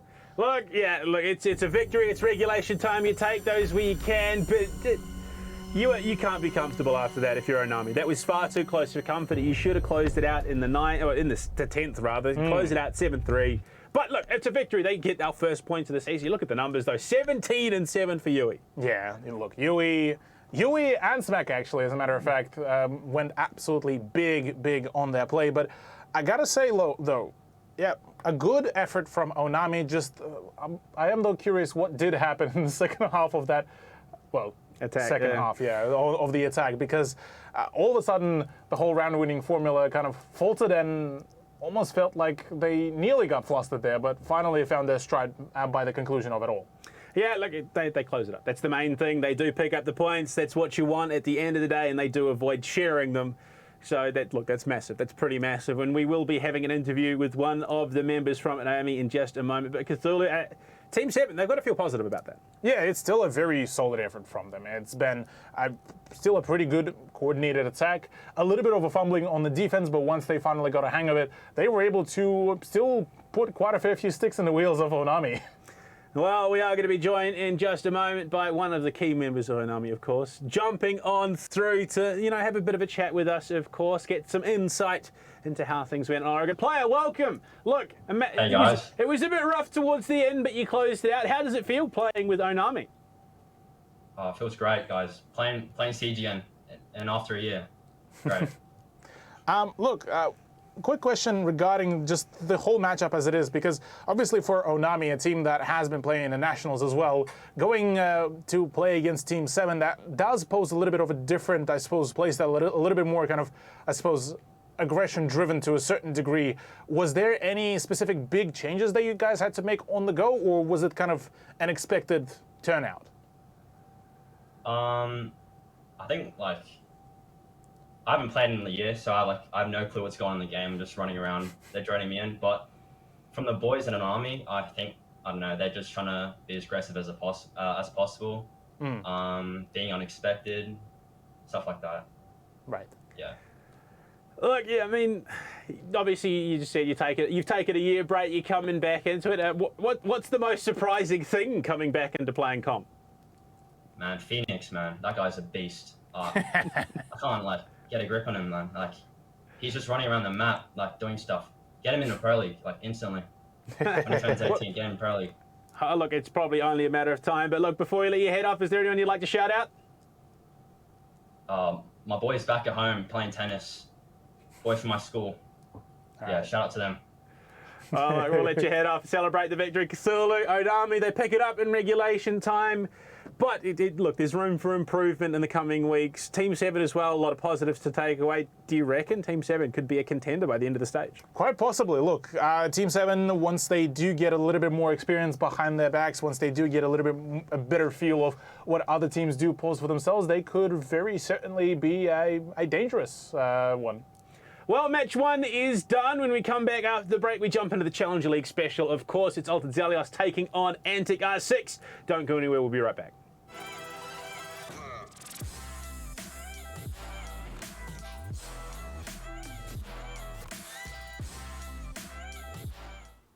Lag can be the difference between life and death. Switch to Orcon's Fiber Pro and Power on an 18-month plan and get this Razer gaming setup worth over $1,000 for free. Orcon for the win.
Lag can be the difference between life and death.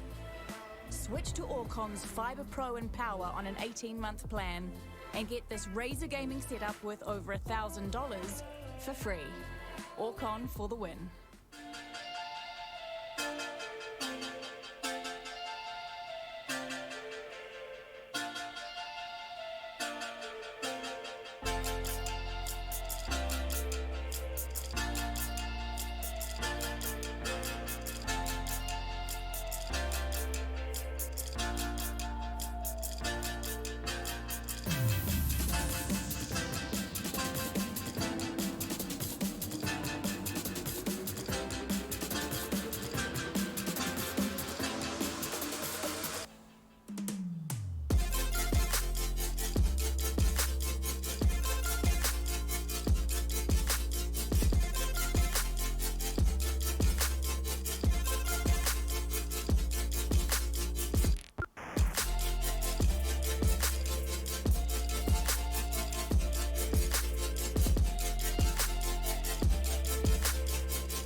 Well, match 1 is done because Salute almost went the full distance. We very nearly hit overtime, but we just closed it out. 7-5 victory there for Onami, who pick up their first win of the year. Now we go into a matchup where another team could potentially be looking for their first win of the year. Oceania versus Antic R6, of course.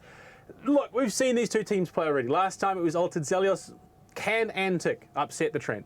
Look, I mean, they nearly managed to do it previously. I mean, you look back at I believe the matchup actually happened last week as well, where it was actually played out on Oregon, where it was kind of a very back and forth game. It did conclude in a 6-8 overtime win to Oceania's, but overall it kind of felt like the moment Antic looked like they were about to have the firm grasp on the, almost, I nearly said reality, on the whole just match in general, it kind of ended up being slipped away or yoinked away by Oceania. And Oceania are a team that, even in their previous statements, they said that they are playing for fun, so that makes them very unpredictable, very difficult to have a very firm and kind of understanding grasp on what is the usual thing for them.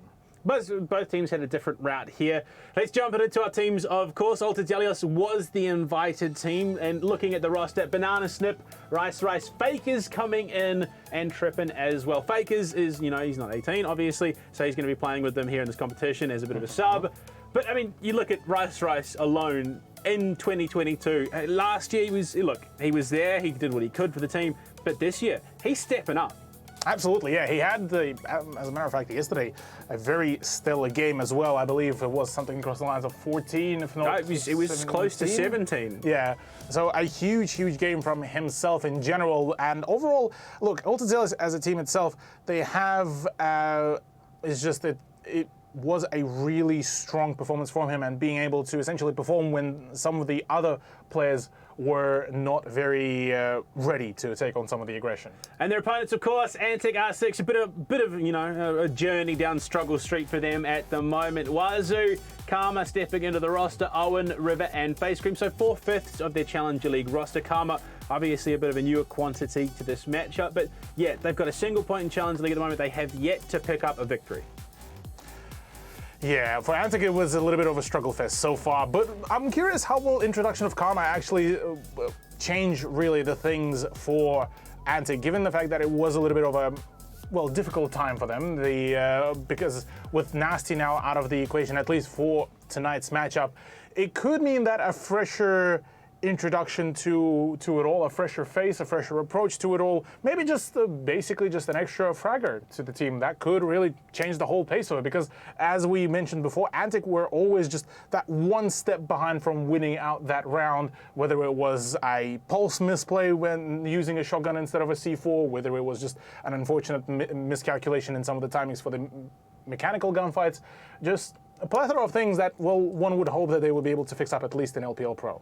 Well, going into our head-to-head matchup, it's a bit of a dichotomy when it comes to it. You've got Rice on one side, who has really stepped up this year, and then you've got Karma. He's a bit of an unknown quantity. He's been bouncing around the Tier 3 scene for a wee while now. He's getting his chance to show himself here in LPL Pro. And I mean, this is a competition where he can get noticed.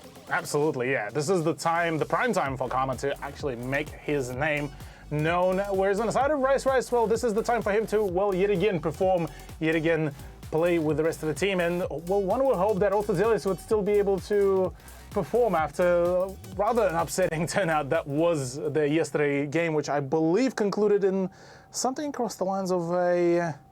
Let me double check. I think it was a 7-5 as well, if I remember correctly. They just missed out on overtime, but Rice was absolutely influential in that match. 7-4, actually. 7-4, okay. Close enough. Close, but not quite. But look, going into our map veto, of course, this is going to be Telltale. And, we had Oregon last. We do see it banned out by Oceania this time. We make it all the way. We could have had Chalet, but Antic say no. We're going to be going to Clubhouse instead. So, bit of a linear move. We're going sideways, not forward, not back, but Clubhouse similar to Oregon. Yeah, bit of the same, bit of a staple of the scene.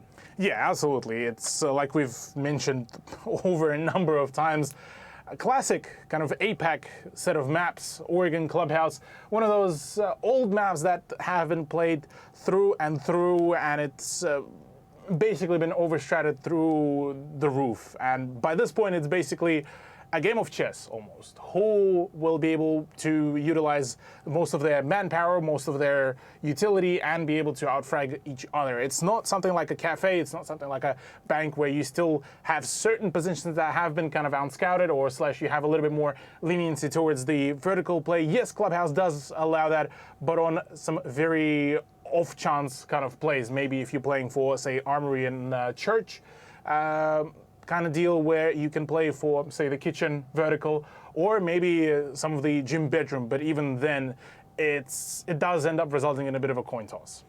Yeah, I mean, look, let's talk about the new additions to the roster. Obviously, you've got Fakers coming in and Karma. This is sort of a trial by fire. You're facing off against, it's two teams that are playing in Challenge League currently, so it is a step up above that norm, which is Tier 3 for these guys. Do you reckon there could be a bit of a problem slotting into these roles with these teams? There may be, actually. There may be a possibility for that, Panda, given that, yeah, new environment. Obviously, it's a little bit of a new but also different because comparative to the usual, say, either Challenger or National or Tier 3, it's not all kind of the same skill gap, or rather skill ceiling, I suppose. It's probably the better way to really call this. So here it's going to be more so just kind of who is more comfortable in their position. Because, say, if both Karma and Fakers are being put on, say, something like a fragger role, it's really relatively straightforward. You go in as maybe an entry, open up a certain position that you've been told, well, the rest of the team just does the rest of the job. So theoretically, it may just end up depending on what roles are being put in. So one will have to see. Well, I mean, look, Onami picked up their first win of the year. They take down Team 7. Can Antic do it here over Altered Zalios and LPL Pro? We're going to be jumping into the map in just a moment. But look, we saw Finker banned out. Do you reckon that is at all a priority for this matchup? I don't think it will be, actually. I'm more so leaning towards something across the lines of maybe a Maverick, maybe a Hibana, get Cade out of the equation, get back to the almost a 2 seasons back kind of meta.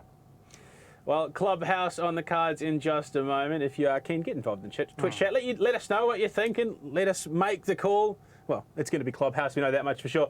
Whether or not we win it, who wins it anyway is up for grabs right now.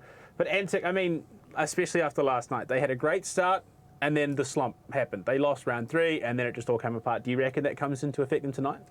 Look, it did come apart due to some of the technical difficulties and because it was quite a difficult time. And so maybe, well, we yesterday referenced all of the ISP issues. Speaking of, do make sure to type an exclamation mark Orcon to get yourself a possible nice solid deal for some gamer package. But as we are looking to get into the Clubhouse, I am actually quite keen to see Antic finally get back on their feet, finally see themselves at least start scoring dubs, because as it stands, they're on the back foot. It's up to them to actually start winning.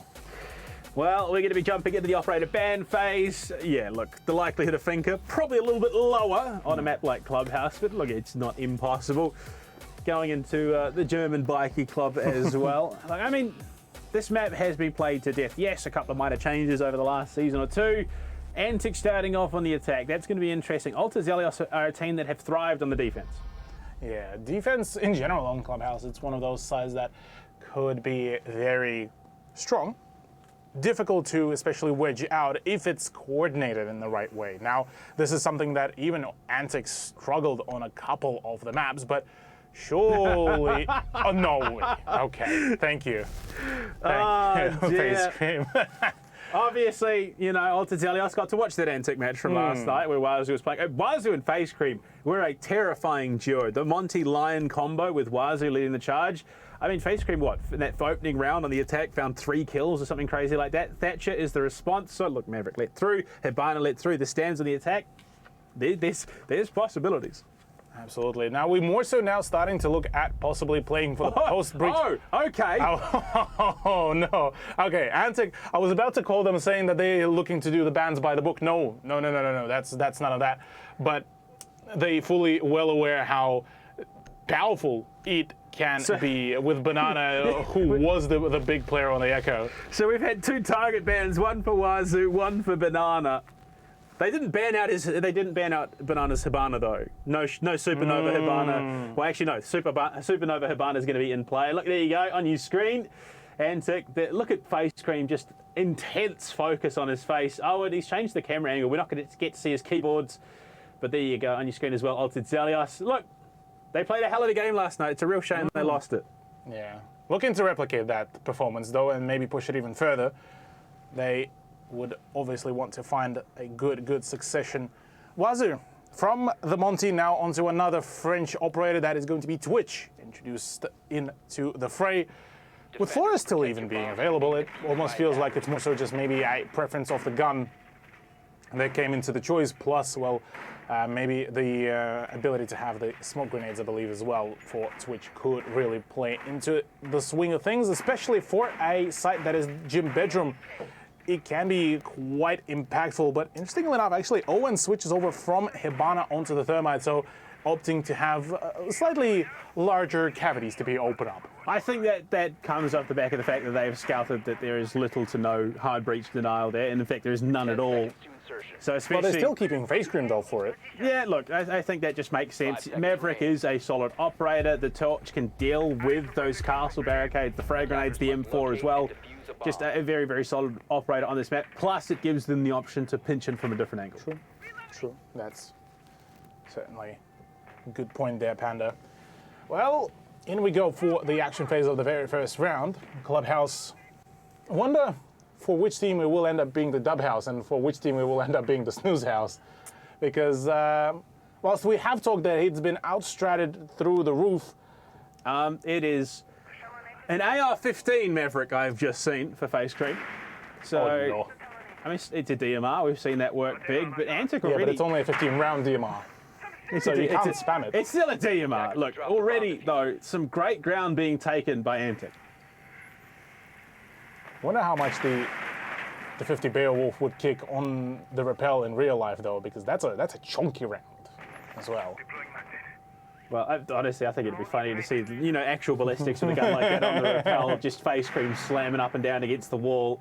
Frag grenade in will clear out the castle barricade, and he's looking for the long angle into Jim. He's going to open himself up another layer of that wall. Given that the breach is already open through Jacuzzi, they've got the avenues in. It's about clearing out some of those players waiting to resist. And Trippin is going to be the first hurdle. Unfortunately, face cream falls. That's a rather unfortunate turnout, albeit at the very least Owen is able to refrag. Actually, that's a quick collapse of 3 players done, gone and out. Altazella has now all of a sudden been put on a bit of a back foot, but that drop-in has been absolutely clinical all down to Rice. He gets it down. 1v2, still half a round to go. In a matter of just 10 seconds, the escalation went down. And, well, now it's a bit of a calm before the storm. Karma has the flank watch. Rice might need to push sometime soon, but he has the suppressor, so whenever he does fire, there won't be any sort of indicators where the shots are coming from, which is going to be the perfect thing. As it stands, well, the damage numbers could be really diminished as well because of that. Curious how will Karma hold this is big. Karma is isolated. He's in a bit of danger. If he gets found out here in the bathroom, there is no immediate refrag ability given the distance that River has right now. The pre-fires, unfortunately, are going to work out better for Karma. His debut here for Antic, and they pick up their first round. I mean, that was clinical dismantlement of the defense. Good re-swing from initially losing face cream to then very rapidly acquiring that triple. Certainly put Altazillas at a bit of a very awkward position where they lost majority of their anchor presence and from there on allowed Antic to really start swinging. And swing they certainly did, so very well done, very well played by them. Now going into the Gym Bedroom yet again, it is looking like, well, Altazillas really want to give it a bit of a retry. Maybe they've acknowledged that a certain set of misplays have really happened, and some sort of repositioning may need to be done. Interestingly enough, straight off the bat, Cade has been reintroduced into the fray as they want to make sure that the Maverick won't get as much of that free real estate to just hang on the reinforced wall and being able to open up all those positions. It's always going to be the tick damage from those Cade charges that could be also being rather problematic. So a number of new challenges. Banana as well bringing out the Valkyrie. That could be a rather impactful play. So overall, good change of operators, but is it enough though? Now that is a whole different question, given that not a whole lot of changes have really came out from Antic either, but how well can they respond to this rather openly aggressive setup that AZ have brought out? I mean, we could see the transition. You know, obviously they understand that Rice has been fragging out quite comfortably the last couple of play days. So they put him onto the Jaeger, give him a gun that's just that little bit more capable in some of these engagements. And hopefully that could be what is needed. Face Cream this time not bringing the AR-15. He's going to be running the M4 instead. So I wonder if maybe a bit of a mistake on his part in terms of the setup. But yeah, the shield out and in place. Trippin' going to cop a bit of damage there from one of River's frag grenades from below. But this time, it's not going to be quite as an accelerated take of the site.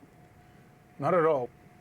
A much slower, much more paced down play. Face Cream will try to get rid of the Cade charge as promptly as possible, and sure it will be.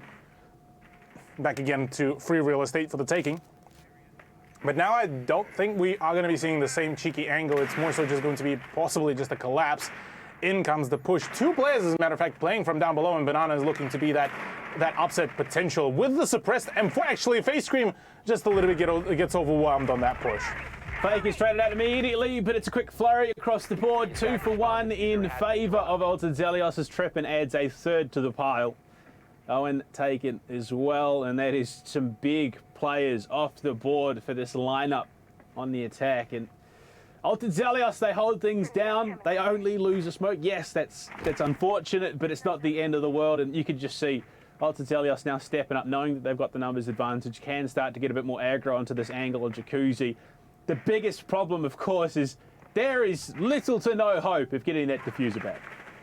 Yeah, now it's all going to be all about the frags. Wazoo does get the better of Rice, so that is a big performer out of the equation, but still only presence in the Logi. River might just be able to find his own opening as the swing from the construction site may start coming about. There's the pre-fire, so the position has been kind of established, so Wazoo may need to start forming some form of a push, but does get caught lacking with his knees being shot out, and River actually manages to find a refrag onto Banana, so 1v2 with 40 seconds. Still relatively plentiful amount of space to really play around, but again, it's the prone angle. Trippin' just way too powerful on the floor. Trippin spent that entire round in gym on the floor and was punished. Homie just wanted to do just bench press, but he didn't find the bench, so he had to do it off the floor. That's literally it. He just... Gamer needs his gains, but instead he was finding the frags, and well, games were more achieved in the stats department, it seems. But it's not like they didn't have an idea. I mean, River kicked off that round throwing a frag grenade at him. They did what, 30 damage, but it wasn't enough to wedge him out of that position. It's like they seem to know though that he was there, and we saw in the previous round, Face Cream was contesting the angle, died to that same position. So the fact that they've let him stay there 2 rounds in a row, almost uncontested, a little bit concerning. Yeah. Would love to see maybe a little bit more of the frag grenade usage, maybe in through the windows, to try to essentially emphasize a little bit more on that pressure onto Jim, completely clear it out, and just disallow any sort of presence. And for a brief moment, I mean, it was like that though, Panda, because we've seen, I believe, one of the players actually drop down through the hatch and tried to go in for the rotation. I believe it was the Jaeger of Snip, I believe, but unfortunately Snip didn't really stick around for as long as one would have wanted. So I don't know, it felt a little bit flustered initially, kind of play with maybe Antic initially thinking, yeah, look, 1 frag grenade is all that we need to force Trippin out of that play, but it's the fact that they didn't realize that maybe it wasn't enough damage, or it wasn't as precise, that it just didn't really do any kind of forcing from him for him to just run away from the gym. So yeah, look, definitely a bit of an oversight. Unfortunately, we're approaching a point where things started to come apart for Antic last night. It was after that tech pause. It was back-to-back tech pauses. So hopefully we won't have that issue now. There is a tech pause in place, Snip disconnected. Hopefully he can get himself back in reasonably quickly and there won't be any shenanigans going on. But this is what happened to Antic last night. Well, we are going to be waiting for that problem to get itself sorted. Snip's taking a little bit longer than we expected, so we'll run a quick ad break. When we come back, we'll jump right into round 3.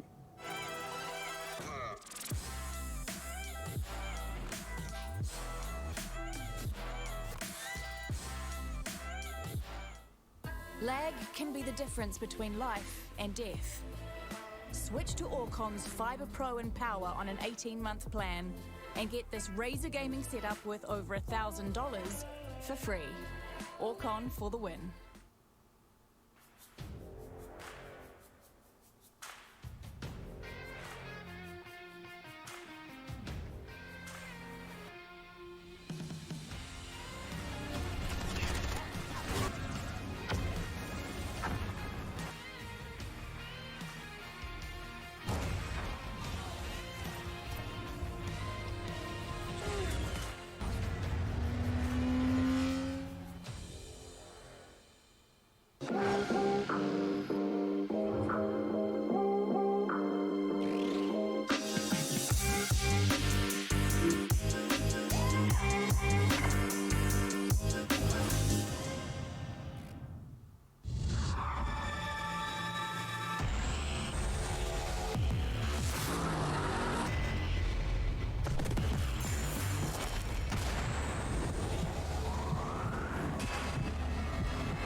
Lag can be the difference between life and death. Switch to Orcon's Fibre Pro and Power on an 18-month plan and get this Razer gaming setup worth over $1,000 for free. Orcon for the win.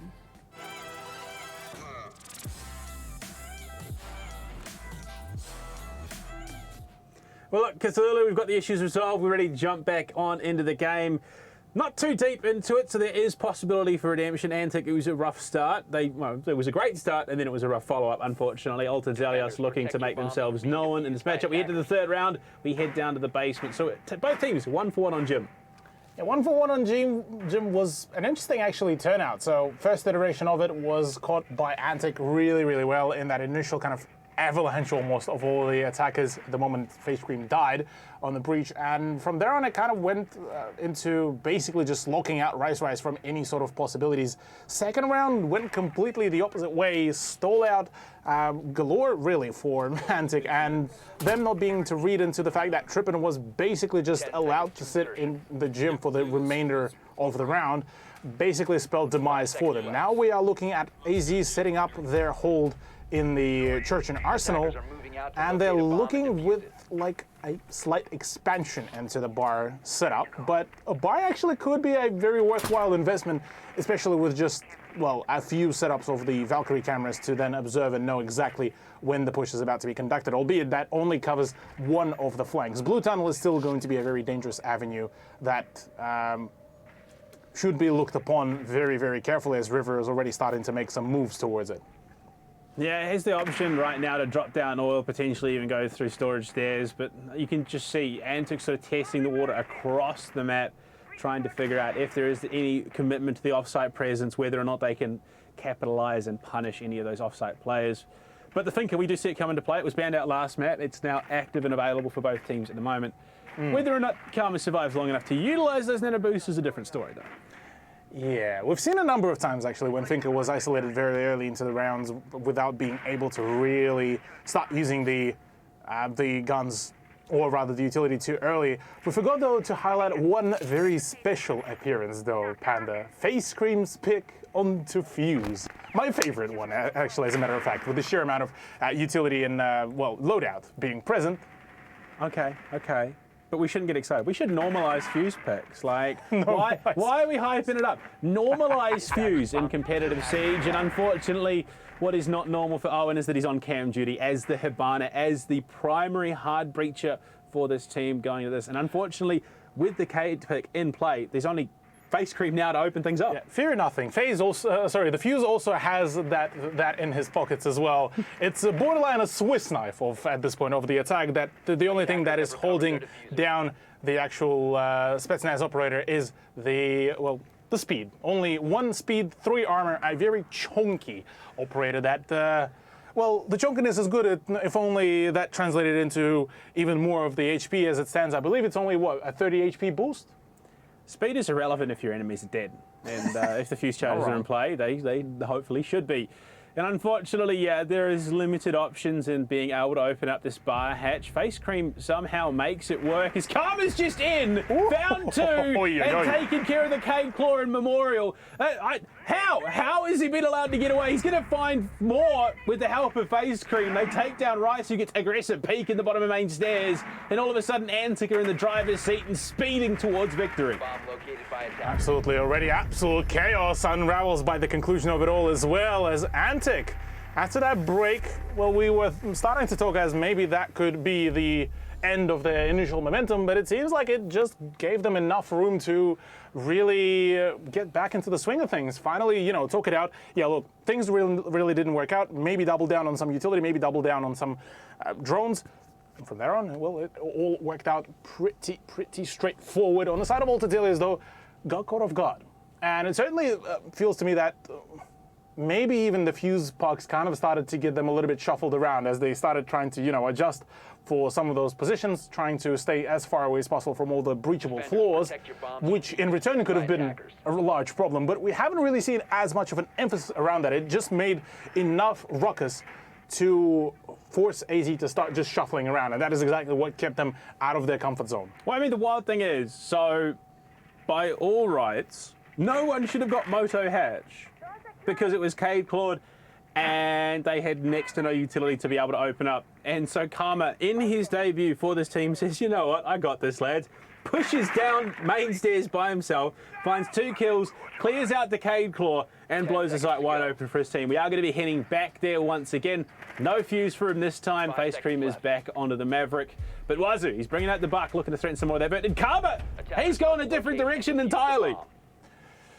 Yeah, look, Karma looking to introduce quite a little bit of a chaos, you could say, with the Amaru pick, looking to be that very frustrating player, but, well, River won't be. River gets to, you know, mold and yell into the void, as he just been promoted back to the spectator screen rather rapidly, which does leave Antic with basically 3.5 operators in regards to utility, given that Karma, well, the only big utility he had was the element of surprise, but that has been its own kind of crusade. He's been running SMG-11 suppressor, and did he find a kill with it? Rice as well going to find Face Creep. It's all coming apart.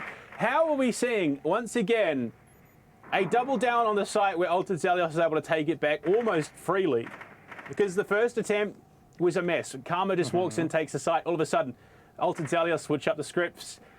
I don't know how Snip got that kill on the river. It was like drunkenly staring into a mirror and not realizing it was yourself looking back at you. Unfortunately for River, it wasn't himself looking back. It was Snip. But, I mean, this is just... Okay, Wazoo's just hot dropping blue.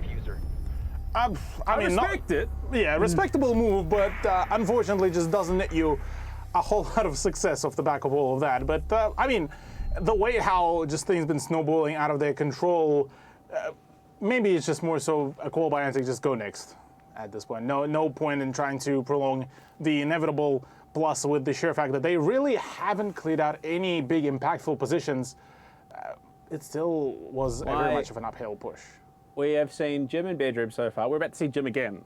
Yes. For the 3rd time this map. CCTV may not actually make it into play. I mean, with the way how AZ are playing, CCTV is not even needed. The way how it's been unraveling, it's much more preferable to have all of these very intricate positions in Jim set up. That basically is your one-man hunker-down point, and as long as Trippin gets to keep his position, you're in the clear. But the moment you lose the condition and the position of the Jim, well, there's the beginning of your problems, because no longer you have that crossfire, no longer you have the safety of being able to cover the push from the Logi directly into a master bedroom, but you also are basically forced out of the site, because master bedroom itself has so many angles that you have to keep in mind that it becomes almost a headache of its own, where, well, really you have to keep in mind what? You have Logi, you have the showers, you have the gym rotation, you have the window of the master bedroom, you have the construction. 5 different angles that you have to keep an eye out for, and, well, by the time you're probably starting to check maybe 2nd or your 3rd angle, you're probably already dead. Might have a different approach here. Angle being opened up, and Wazoo just going to tag Banana in the back as he retreats out of construction. So that's chip damage dealt, which could be quite influential in the remainder of the round. Trippin still playing that same position, trying to threaten from deep into Jim, looking for the frag grenade attempt onto this Cade Claw. But success rate might be limited here depending on how much coverage there is. And while they do get it, they are going to clear it out, and they will start to open up the jacuzzi wall.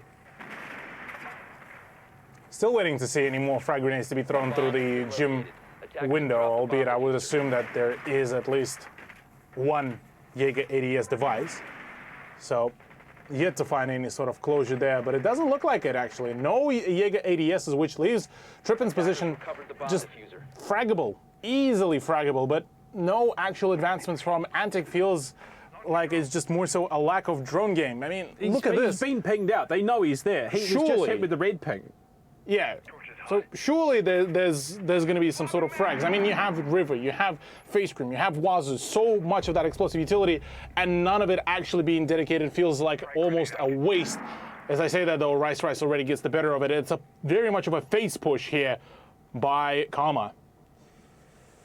Banana just primed and ready, and he's got the coverage. He's got all the ADSs there. The duck down, the head spotted. Karma is going to just be able to outsmart Ben there to bring it back to a 4 versus 4. we head into that final minute of round 5. The pre-fire is not quite good enough. Rice hitting the shot that he needs to. Unfortunately, the follow-up not quite as clean. Down to the 3 versus 3. And the site is within reach right now for Antic. Trippin this time is going to be punished for sitting in the corner. He's going to be shut down. Fakers in con. Owen holding the angle, looking to get aggressive. And there's 2 there. Back Snip to back. covering Fakers back. And, well, Face Cream decides not to commit to the plant just yet. Hitting at the final 40 to swing. The angle. Fakers somehow wins that. Face Cream whiffs on a massive spray there. Snip as well somehow alive. Hello? He just has to line up 1 shot each, but the diffuser control is in Logi. This is an absolute mess. Somehow it connects. What? Fakers! What a round to steal! Army of 2 type stuff here from Altered Zelius, with Fakers and Rice playing back-to-back, defending from the onslaught, what felt like, of Antic Esports Club. And yet again, a severe punishment for such a colossal fumble by Antic. They had Altered Zelius to right. They were in the side. They had the diffuser. What was the point of pushing any further? Wait for them to regress. You cut off all their crossfires. You lock them in a singular room. What more could you want? It's not just that though. So Face Cream dropped Logi hatch. They had jacuzzi control entirely, in its entirety. Owen pushes up to the con door, but Face Cream still decides to drop Logi. They then get punished incredibly heavy for it. So even with a significant advantage, Antic can't handle the pressure. They fumble the ball, and they are now down a round. Bit of a head scratcher, not gonna lie here, with the way how Antic are performing. Certainly some sort of composure and coordination seems to be a rather problematic point of talk for Antic as well, given that they were basically gifted that whole round, and yet Yo, Rice taking a page out of Smacker's book, going for a bit of a spin. We saw him doing that in the Nationals the other night. He was just sitting bored in a corner, spinning for his dear life. Maybe he wants to get that, the top down angle that we're gifted with. He wants to turn into a helicopter and get up nice and high into the sky, but not to be. Absolutely. Well, Antic are looking to attempt to yet another push onto the second floor. This time we finally do end up seeing the CCTV in cash, and finally Karma does get to fulfill his dream of just pushing as the Amaro. Not for long though. Banana with the golden suppressed SMG-11. Just what is happening? Another flurry of kills coming about as it's 2-4. Rice now dies to the Claymore, but he still gets the kill. Still gets the kill, yeah. And also Zealous once again in the lead. 100% you take that if you're AZ right now. Not just that, but Owen, the only hard breacher available, Cade's still in play. So there is a distinct limit in what you could open up right now. They're just going to have to brute force their way towards the side, it seems. Con, the name of the game. River pushes in, knowing full well this team absolutely got obliterated from here last round. Wants to play it a little bit safer. Ben, please no. Please, we've seen enough of the suppressed SMG-11. If he finds another kill, I'm going to be disheartened. But Owen, finding the kill into Trippin. 3 versus 2 is much more doable than a 4 versus 2. Absolutely. Still, though, plenty of the positions to really take, with Owen taking some damage. Will possibly force himself out of that spot. Still, not a whole lot of actual tangible avenues that has been taken, with smoke grenades now starting to be used up. Frag grenade out. Unfortunately, well, for Antic, that is unfortunate. Very fortunate for Ortazilius, nobody is actually present in the cash room, and it's very much a presence behind the reinforced wall, which is being utilized very thoroughly so far. A bit of almost a claustrophobic setup, but Faker's push in comes, and with his back turned, Banana is the one to shut a player down.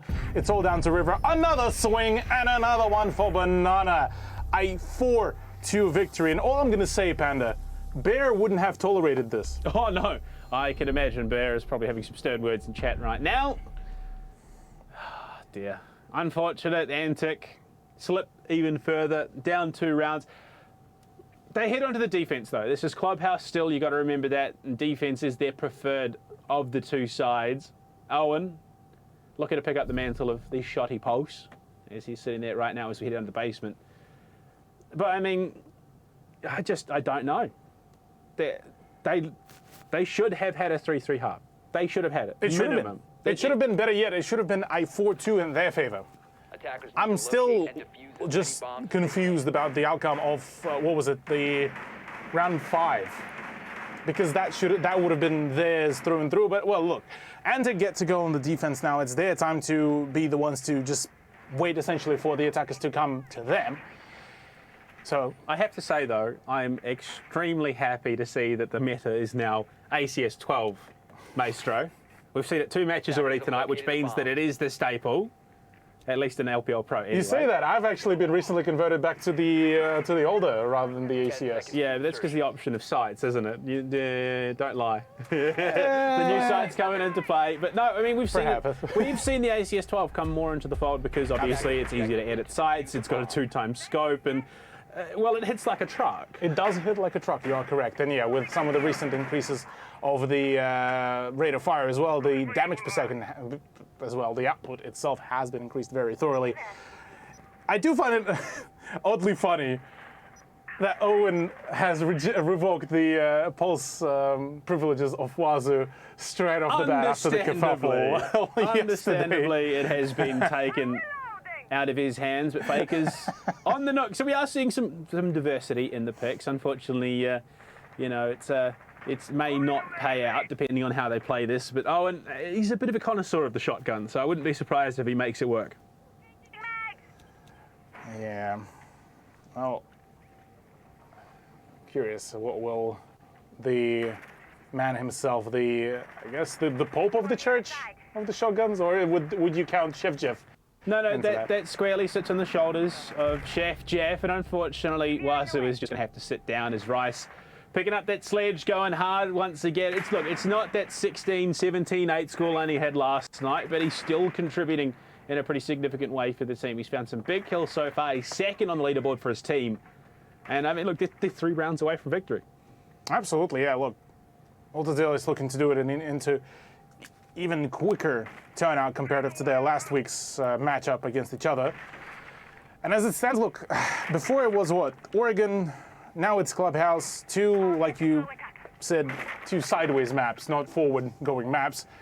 And almost worse performance from Antic. Feels maybe a work on tilting needs to be done on, because after that round, it all kind of went downhill. Or maybe it's just them still kind of in the experimental phase trying to figure out their place in here. But again, for a team like Antic, I mean, back in 2021, they were known as F5. And up until the conclusion of Stage 3, they were still a formidable team to play against. I mean, especially in Stage 3. They really came out of the gates. They took some big maps away from some big teams. They made it to the playoffs as well off the back of it. Snip, primed and ready, coming in from dirt with that big LMGE. Banana has made his way and is looking for that plant to cover. Snip doesn't quite have the angle onto River playing behind, but by the AKs, and it is going to be an impact kill. Rice finds himself his second of the round, though. That's big. Play it now, picking up the diffuser, looking for the angle once again, tripping on the job. Faker's in a bit of trouble, but it finds the kill. Snip will drop to River. In that position, he was very low on health anyway. Karma hit with the drift, shot by Rice. Pistol out. Can he find the final? No, he can't. River takes that one as well. But the plant is down. It is tripping, and Fakers versus River, and River no more. Ulted Zelios are looking to close this one out. Very clean performance here from Altadale. We back in last year in Stage 3, we were talking about how Altadale are getting closer and closer to just perfecting their gameplay, despite them saying that they're just playing here for fun.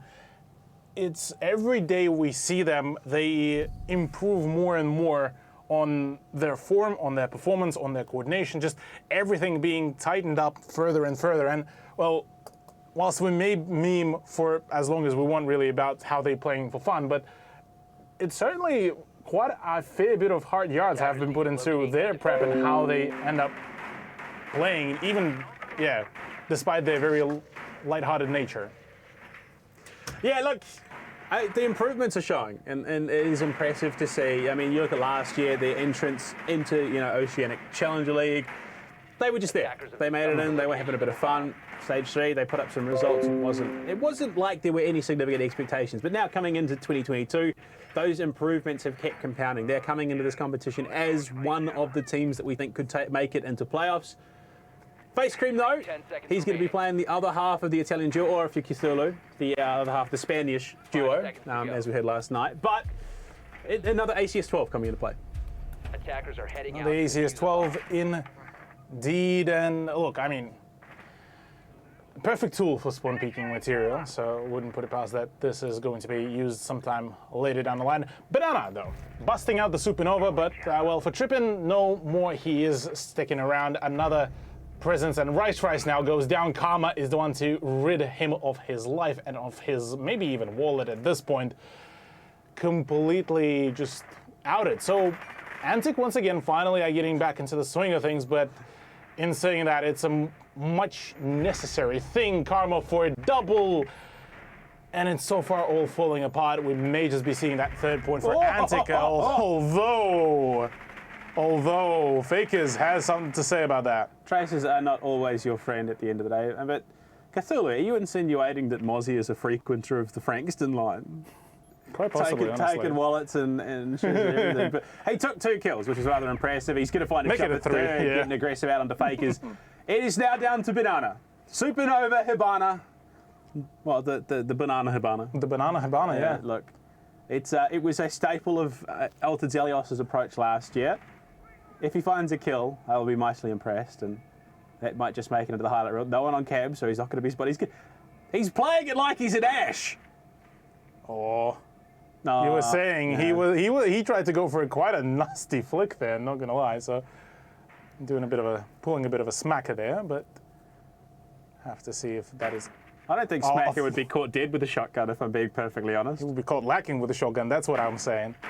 Banana, though, he's just farming some points. I mean, by the conclusion of it all, you can see all of Antic are just sitting in the middle of the bedroom right now. What is this idiot doing? Yeah. Hey, look, it's a tiny stupid if it doesn't work. Karma almost goes down. Unfortunately, Owens is just a little bit better at the end of the day. Yeah, look, I think the title may stand. But look, we love seeing a bit of Banana on the Hibana with this Supernova. Solid effort, but unfortunately didn't really net any sort of frags by the conclusion of it all. Altazelia certainly showing their lighthearted nature there in the conclusion of it all, with Banana kind of realizing in what position he's been put into. And yeah, look, I mean, we talked about Mozzie, we talked about Karma. Karma gave a bit of a us, and well, 3 people were gone in the matter of just a blink of an eye. So, I don't know, all I'm going to say here, Karma so far doing a really solid job on his debut within Antic roster. But I say that, well, debut, it's a 3-5 still scoreline. It's still a 2-round differential between the 2 rosters. And Altazelius, they're still looking like they're at least having fun. It's not just the fact that it's even a decent debut. He's kind of outpacing the rest of the team. Yeah, that's also a very good point, which is a little bit concerning. But look, no more Italian messing around for Face Cream as we head to CCTV. It's going to be Tachanka coming in. So he's played well. He's looking to complete the set of Russian operators. Yeah, Chanka has kind of started finding himself in a very interesting kind of setup of a meta where... yeah. Okay, thank you. I would have been concerned for Karma if that would have stayed alive for any longer. But yeah, look, Chanka kind of became like a really nice, almost like a stunt double for Smoke, being able to generate a lot of the rotation positions, still having a really nice range for the gun, and on top of it all, even more technically utility to slow down the push with those Shemika launcher grenades, which, he has 17 if not 20? 14, right. So plenty of things to use, and the only thing that, again, hinders him, speed. So mainly an anchor operator, but I mean, when the player is dead, look, you are very much correct. I will repeat what I said earlier. It doesn't matter if his opponents are dead. And I mean, it's not Tachanka's job to be that mobile. His job is to anchor on the site, much the way a Smoke would. He holds down with the Shemikas, and well, already they're making it tough. Sick flick. Owen cracked on the sticks. Unfortunately, he's on your team now. Yeah, okay. Well, the C4 at least is there to redeem certain losses as Trippin does go down. Was though the... Oh no, the opening has not even been done. That's unfortunate. Well, they still have banana, so theoretically they could still chuck in one of the loaves and call it a day, but regardless, it is still a very frustrating point to really talk about. Very surprised that the kill was successful there, given the opening that was available to him, but it's a kill nonetheless, and they have taken care of that Artilla claw, so they can start getting the CCTV breach open. Banana going for shots, but it's River, the next to connect. Rice unfortunately falling here in round number 9. But again, tools, utility there. Work has been done. Banana not running a shotgun this time, even though the option is available for Ace. He's not going to commit to the nonsense just yet. Minute 10 on the clock, 4 versus 3. You look at the utility available. 3 toxic canisters, 5 Shamikas. There is a huge amount of stall available. Unfortunately, no River to help out. At least that does equalize the player count, so 3 versus 3 with just under a minute. The logical advancement from here on out will be the push onto the red stairs, but again, this will have to be very swift because Face Cream already turned over to, well, try to cover off the position, and well, that is going to be covering off quite a number of the positions. I say that though, the Shamika grenades are all gone. Another frag from Fakers though, that gets the better of Owen. And well, in comes the push. LMGs are out. Battle of LMGs, as a matter of fact, and yeah, Rice is not particularly too happy about that. Oh no. Face Cream caught looking the wrong way. The jump in. Snip's going to find both of them. Altered Zelios take round 9 in hand, and Cthulhu, they are just absolutely monstering through this matchup. Similarly to our last one, although, look, it got a bit deeper for Onami, unfortunately. I don't know if Altered Zelios are going to let the same thing happen. No, I highly doubt that is going to happen, especially comparative to Onami, Altered Zelios already know through and through their opponents, even despite the fact that on their end it's Fakers and on the side of Antic it's Karma that are being brought out. But I mean, it didn't really make a whole lot of difference in the hindsight of things. As a matter of fact, I think, well, overall, Antic looking slightly even more lost.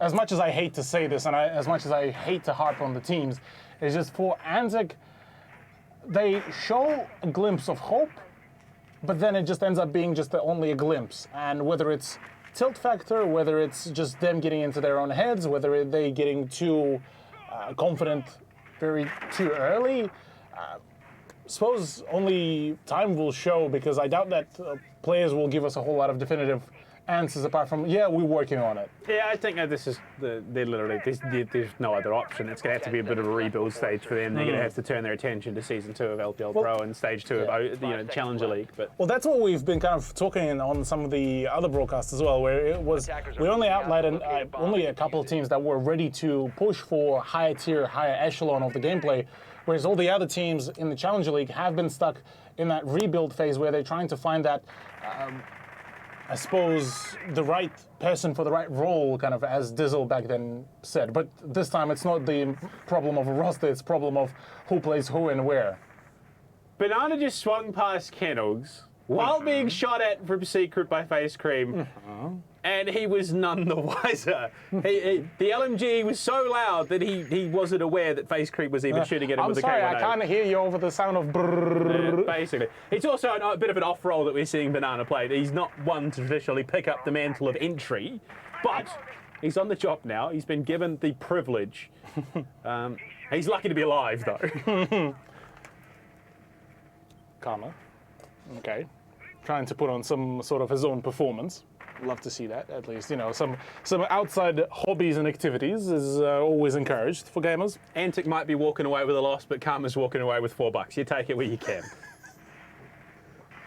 No comment on that one. But look, regardless, Antic, yeah, still a lot of things to really work on. And maybe Owen could do some work, but as it stands, he's been very much pincered out of his position. Vertical is not really working out, and already used up his C4, which is another problem. And so moving further into the match, which is possibly, this could be the final round, even more kind of inconclusive results for Antic that we can't really kind of fully address either, because on some of the plays, their confidence is just springing everywhere. And literally the next round, it's all of a sudden it's hesitation they trying to be the ones to push. They forgetting that one of them has the diffuser for some reason, and it just snowballs out of their hands. Cream though. This could be the pinch. No! Foiled by the furniture in the kitchen. Oh, and at least we'll find one back in the M10 fin. But we're not seeing this pulse being utilised the way it should be. The way you play pulse is, yes, you have the shotgun, yes, you have the nitro cell, but it's more about feeding that information through to teammates. Swing in from Karma to the kitchen, finds one, but at the cost of his own teammate as well. 2 kills, both going, well, each which way. And, well, unfortunately, it's a frag grenade. Karma ducks himself out as Trippin tries to take him out before he finds the loss there. Snip, unfortunately, will not be as lucky. Trippin dropping it onto the side. He's there. He's active in play with 12 seconds remaining. He's going to have to find 2, though, or at least 1 and the plant. Doesn't quite know where Karma is. Knows there's 1 in blue. Wazoo very, very low on health. The pre-fire should take him, and it will. Trippin needs to get the sight down, but Karma watching the rotate. I mean, despite the scoreline, Karma's debut has been phenomenal. Absolutely, and look at this, absolutely calm and collected, while Peace Group just looks absolutely just dazed there, just trying to figure out what in the Kentucky heck has happened to him. On the side of Altadelius, though, kind of a little bit of a point of concern starting to creep in. We were talking, asking kind of ourselves the question of whether AZ will end up pulling an Onami from just the previous matchup, and so far, seems like this might be the case. I don't know how many more times we see ANZ lean on Karma to pick up a round, though. We've seen so many of them so far. I mean, we've seen a number of teams lean into that one big performer whenever a team is not feeling it, but in kind of case of Antic, you are though correct. Leaning just only on Karma is not particularly healthy, nor it sustainable. Nor it solves all your long-running problems. Yes, it may patch some of the issues, but yeah, sustainability is certainly a point of concern, but maybe for the time being, they just want at least some sort of redemption, some sort of closure, because... Oh, okay. Yeah, okay. Not every day that you see someone knifing a drone while it's active. But small consolation prizes where you can find it. It's Gym Bedroom. We're going back there once again. It is the second time play this up. Antic were able to pick it up, obviously, in round 8. They're going to be trying to go for a bit of a reattempt here, despite the unfortunate track record on this map as it stands. But yeah, I mean, as much as it's great having Karma in this roster to be able to pull these plays out of the bag, I just don't see Altadelius letting them continue to get away with it. And there we go. He's already gone. Banana hits a massive headshot. Yeah, fully reading into this kind of spawn peak certainly works just the right wonders. And, well, yeah, exactly what was necessary for Altadelius to introduce that problem for Antic is already begun. That snowball effect could be rather an issue later down the line, but well, it's only a single frag, so the rest of Antic could still really pull up with at least a number of frags. One would hope that they would be able to do so. As it stands, though, Antic so far, well, just only beginning their march yet again in hopes of finding that 7th point, making this a 7-4. 3v5, it's certainly starting to lean closer and closer to that. Yeah, the Antic faithful would have been backing them the entire way, but unfortunately, as it stands right now, the odds not quite leaning in their favour. 2 players down, 2 rounds down. It seems to be a case of 2s. But Rice is in Cthulhu. He's already in bathroom. They've opened him up into the site. He knows that there's a player in con. He's got the frag grenade available to him. And, well, at least Face Cream gets one back on a trip. But the frag grenade's there. Ooh. Rice does get dropped by River, but Owen at the same moment falls to his frag grenade posthumously. A martyrdom. Who would have thought that we were playing Call of Duty here with all the grenade dropping perks? But look, memes aside, still very much workable for Antic. I mean, Face Cream and Weaver could still pull up with a solid clutch. 2v3 is still very much workable unless they get flustered and unless Face Cream being caught on the rotation.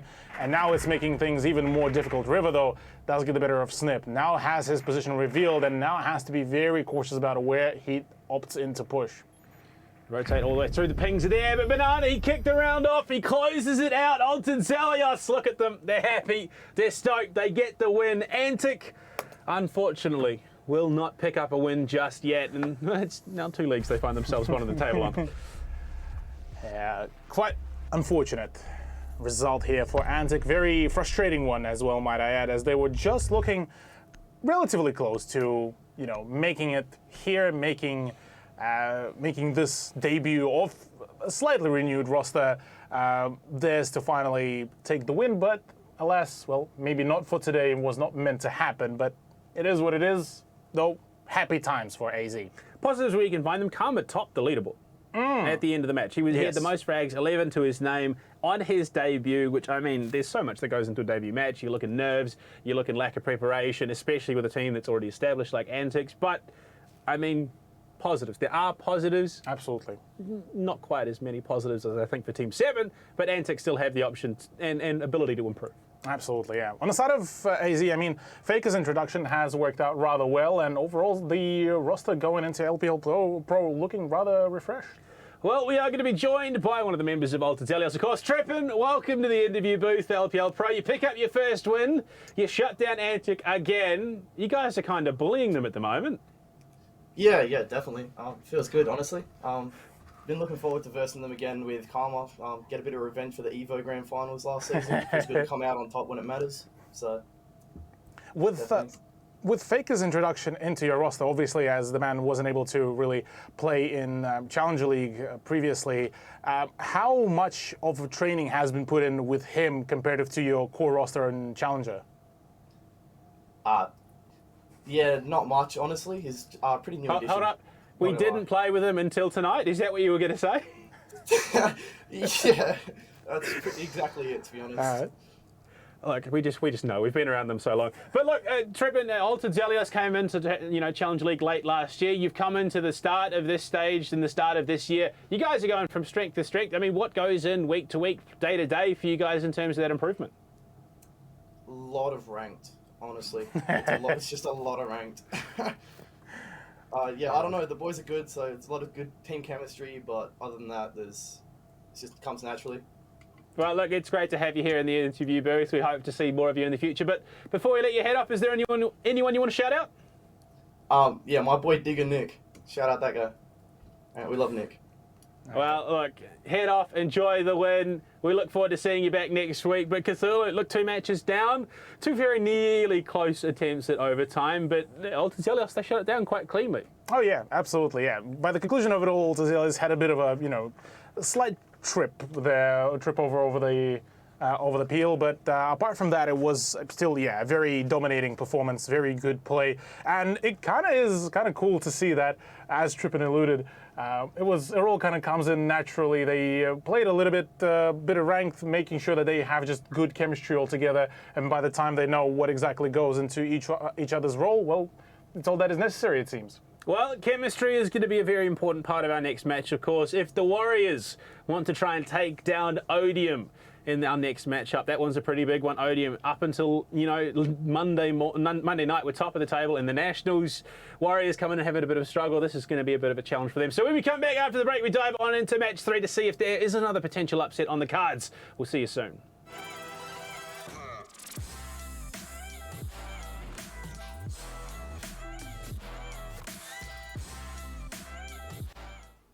Lag can be the difference between life and death. Switch to Orcon's Fibre Pro and Power on an 18-month plan and get this Razer gaming setup worth over $1,000 for free. Orcon for the win.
Lag can be the difference between life and death.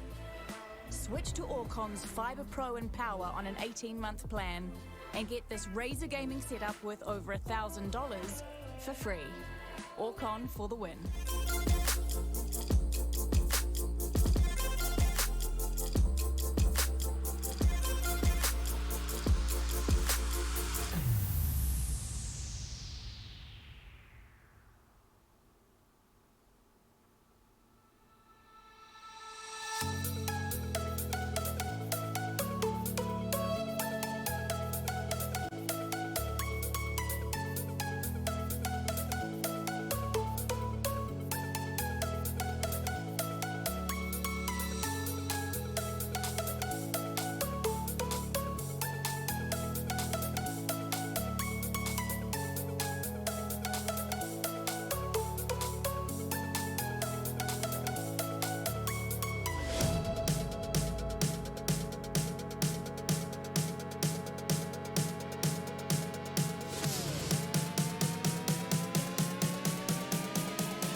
The LPL Pro for Rainbow Six. Now, Cthulhu, we have good news and we have bad news. Good news is Odium won. Unfortunately, due to the bad news, which is unfortunately Warriors could not manage to bring a fifth in. They were having internet issues, so it will be a forfeit. Warriors unfortunately suffer a loss. Odium, look, they pick up their first win of the stage. It was a good match. We loved seeing it. Unfortunately, we didn't get to see much of it. But Didn't even get the interview as well either. Unfortunately, they wouldn't let us talk to Sawyer. It is what it is. You just move on. Our final match of the evening, though, 1620 Kings versus Underground Gaming. We are going to be moving straight into that in just a moment. There's going to be a little bit of a break, of course. We've got to fill some time. But, I mean, 1620 Kings, we've seen a bit of them. Underground Gaming, not so much.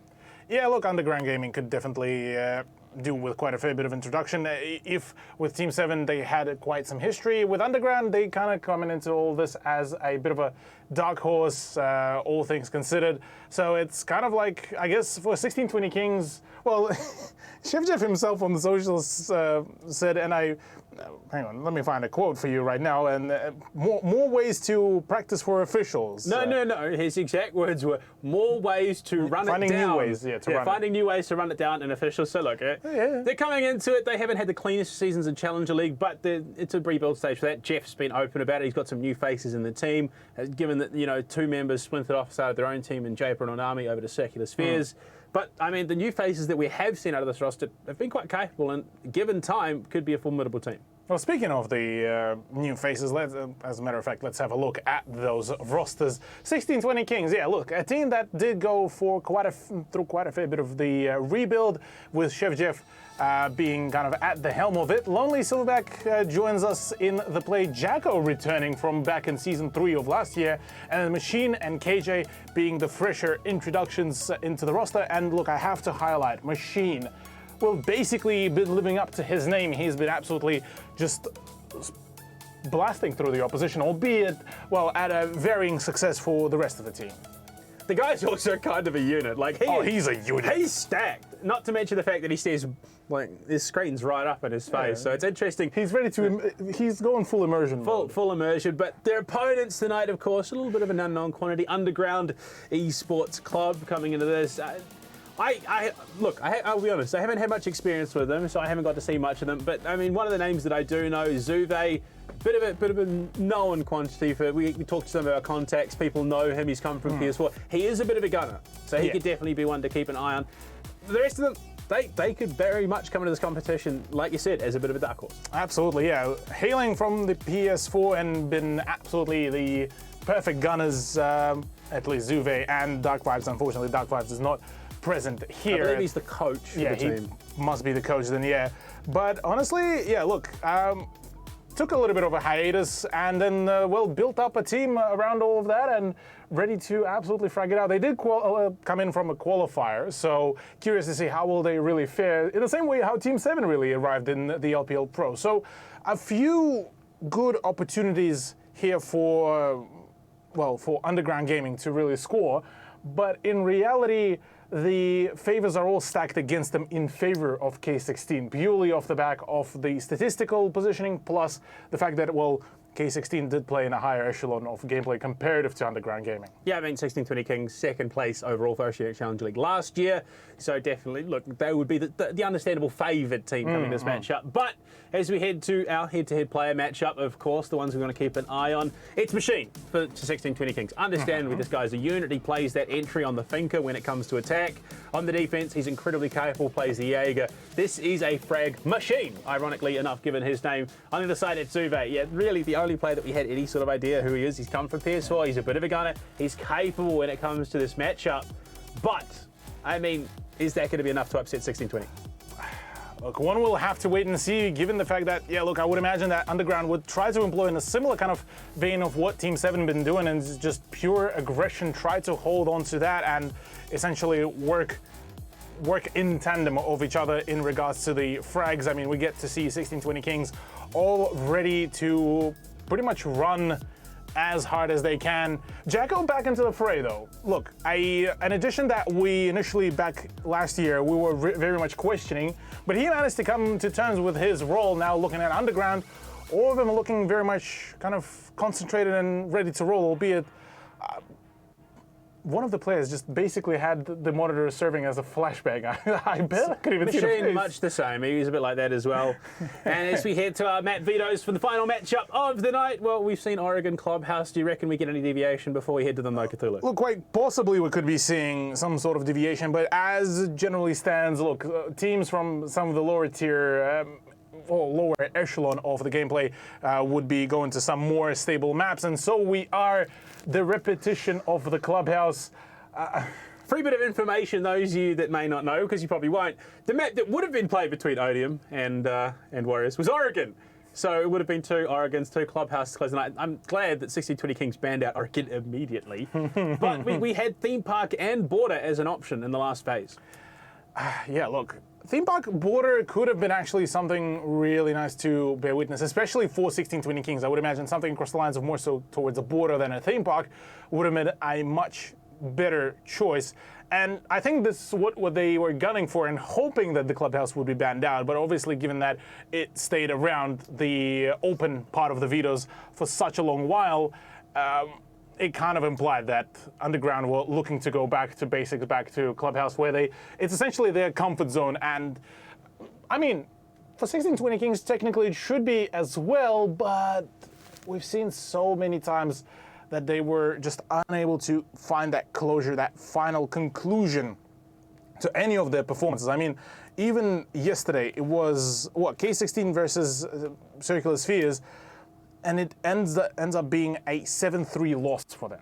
So now going against what technically is a team with a skill gap below them, maybe finally K16 will finally start to find their own ground, their own identity here, because that's been kind of the whole run for a lot of teams, within Tier 1. It's just that identity crisis in the way how they approach majority of the sites and majority of the teams as well as the maps. Well, unfortunately, we're still having some minor issues getting all the players into the lobby. We're going to roll a quick ad. When we come back, we'll jump on into the map.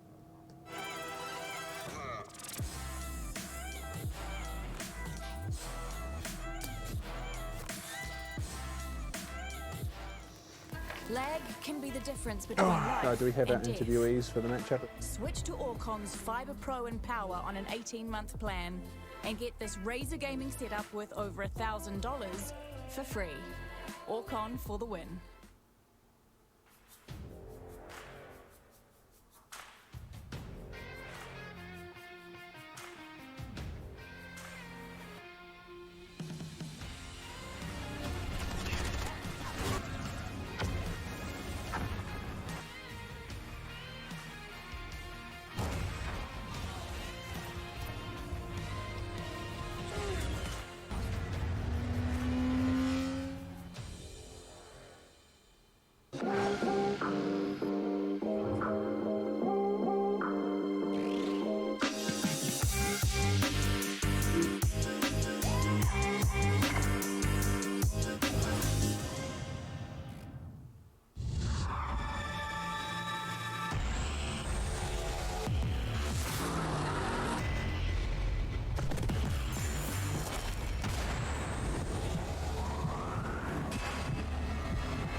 Lag can be the difference between life and death. Switch to Orcon's Fibre Pro and Power on an 18-month plan and get this Razer gaming setup with over $1,000 for free. Orcon for the win.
We're back. We are almost into it. Cthulhu, the players are rearing and ripping to get into the matchup. We're going back to Clubhouse, 1620 Kings versus Underground Gaming. And I mean, look, let's break it down a little bit. 1620 Kings, they have shown cracks at the beginning of this year. Of course, they are not the powerhouse that they were ending last year.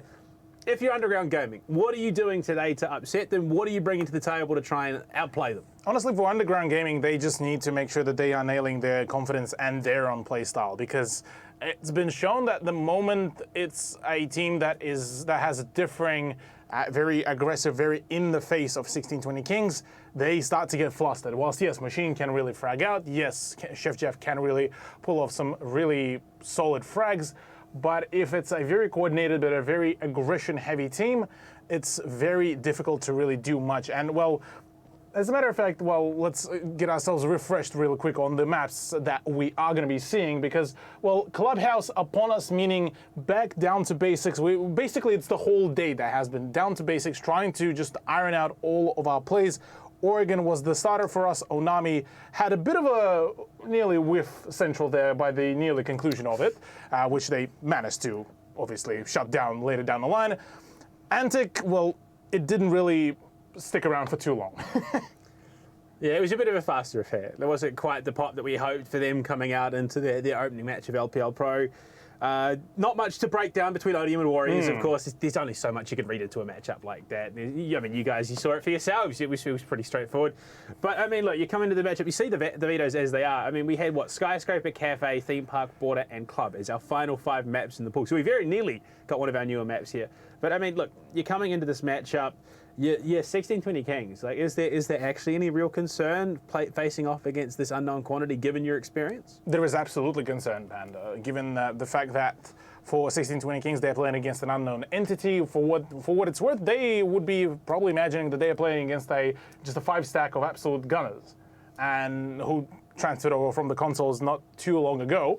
And going into this matchup, look, they may be expecting simply just kind of a swing-heavy kind of meta from Underground